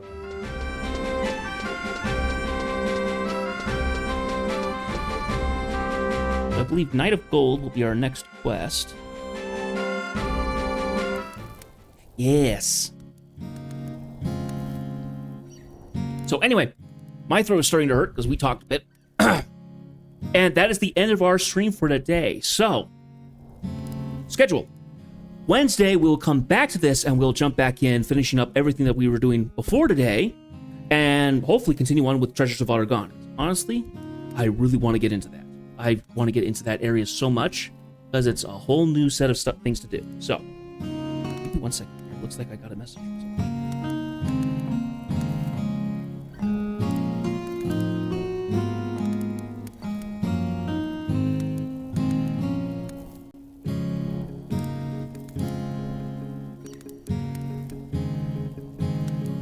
Anyway, so Wednesday we will get back to this, but tomorrow we are starting Hard Space Shipbreaker. I'm excited about it. I'm a little anxious, and I hope we get into it. From what I understand, we'll be in space. We'll be breaking stuff up. And the game is actually fairly long. From what it looks like on how long to beat, it's like between 30 to 40 hours. So it actually is a decent-sized game. So we'll be jumping back and forth between these for probably at least November. I don't know what's going to happen after that. I don't know when we're necessarily going to finish Shipbreaker, but we'll have to see how that is. One way or another, I would like to thank everybody for being here, for watching me fumble my way through this, try and get this going. I'm excited. It's a whole new week. It's ready to go. I'm also waiting to hear back on a job. They're doing a background check right now, just to make sure that everything's kosher. I don't imagine that there's going to be any problem. So, yeah. We'll continue on, see how that goes. Anyway, once again, thank you guys so much. If you want to catch me during my streams, if you want to catch me during anything like that, please reach out on the YouTube channel. Please come see me in chat, say hi, lurk, whatever. If you're feeling particularly friendly, go ahead and give a follow so you can see whenever I'm online streaming, usually every day during the week, in the evenings. If you are feeling extremely generous and stuff, please think of giving me a sub. I get half the money that comes from that, and that helps me maintain the stream. So please think of doing that as well. I don't want to push too many because only give you really feel like you can. There's zero obligation to do so. However, you would have my eternal gratitude if you did. Anyway, and people who sub to the stream also get clarity on things that they're able to talk about, as well as suggestions of things I'll do eventually in the stream, as well as ideas of things I can add to the stream. So think about all that stuff that you do there. Anyway, it's been a long night. I am not necessarily cooking, but I am certainly feeling a little clammy in just the heat of this room. So I need to cool this room down, all that jazz, and continue on from there. Anyway, I will see you guys tomorrow for the next stream with this brand new game that we're going to be doing. And hey, this will be fun. Anyway, I will see you guys then. Until then, take care, good night, and I hope to see you sometime in my stream soon. See ya.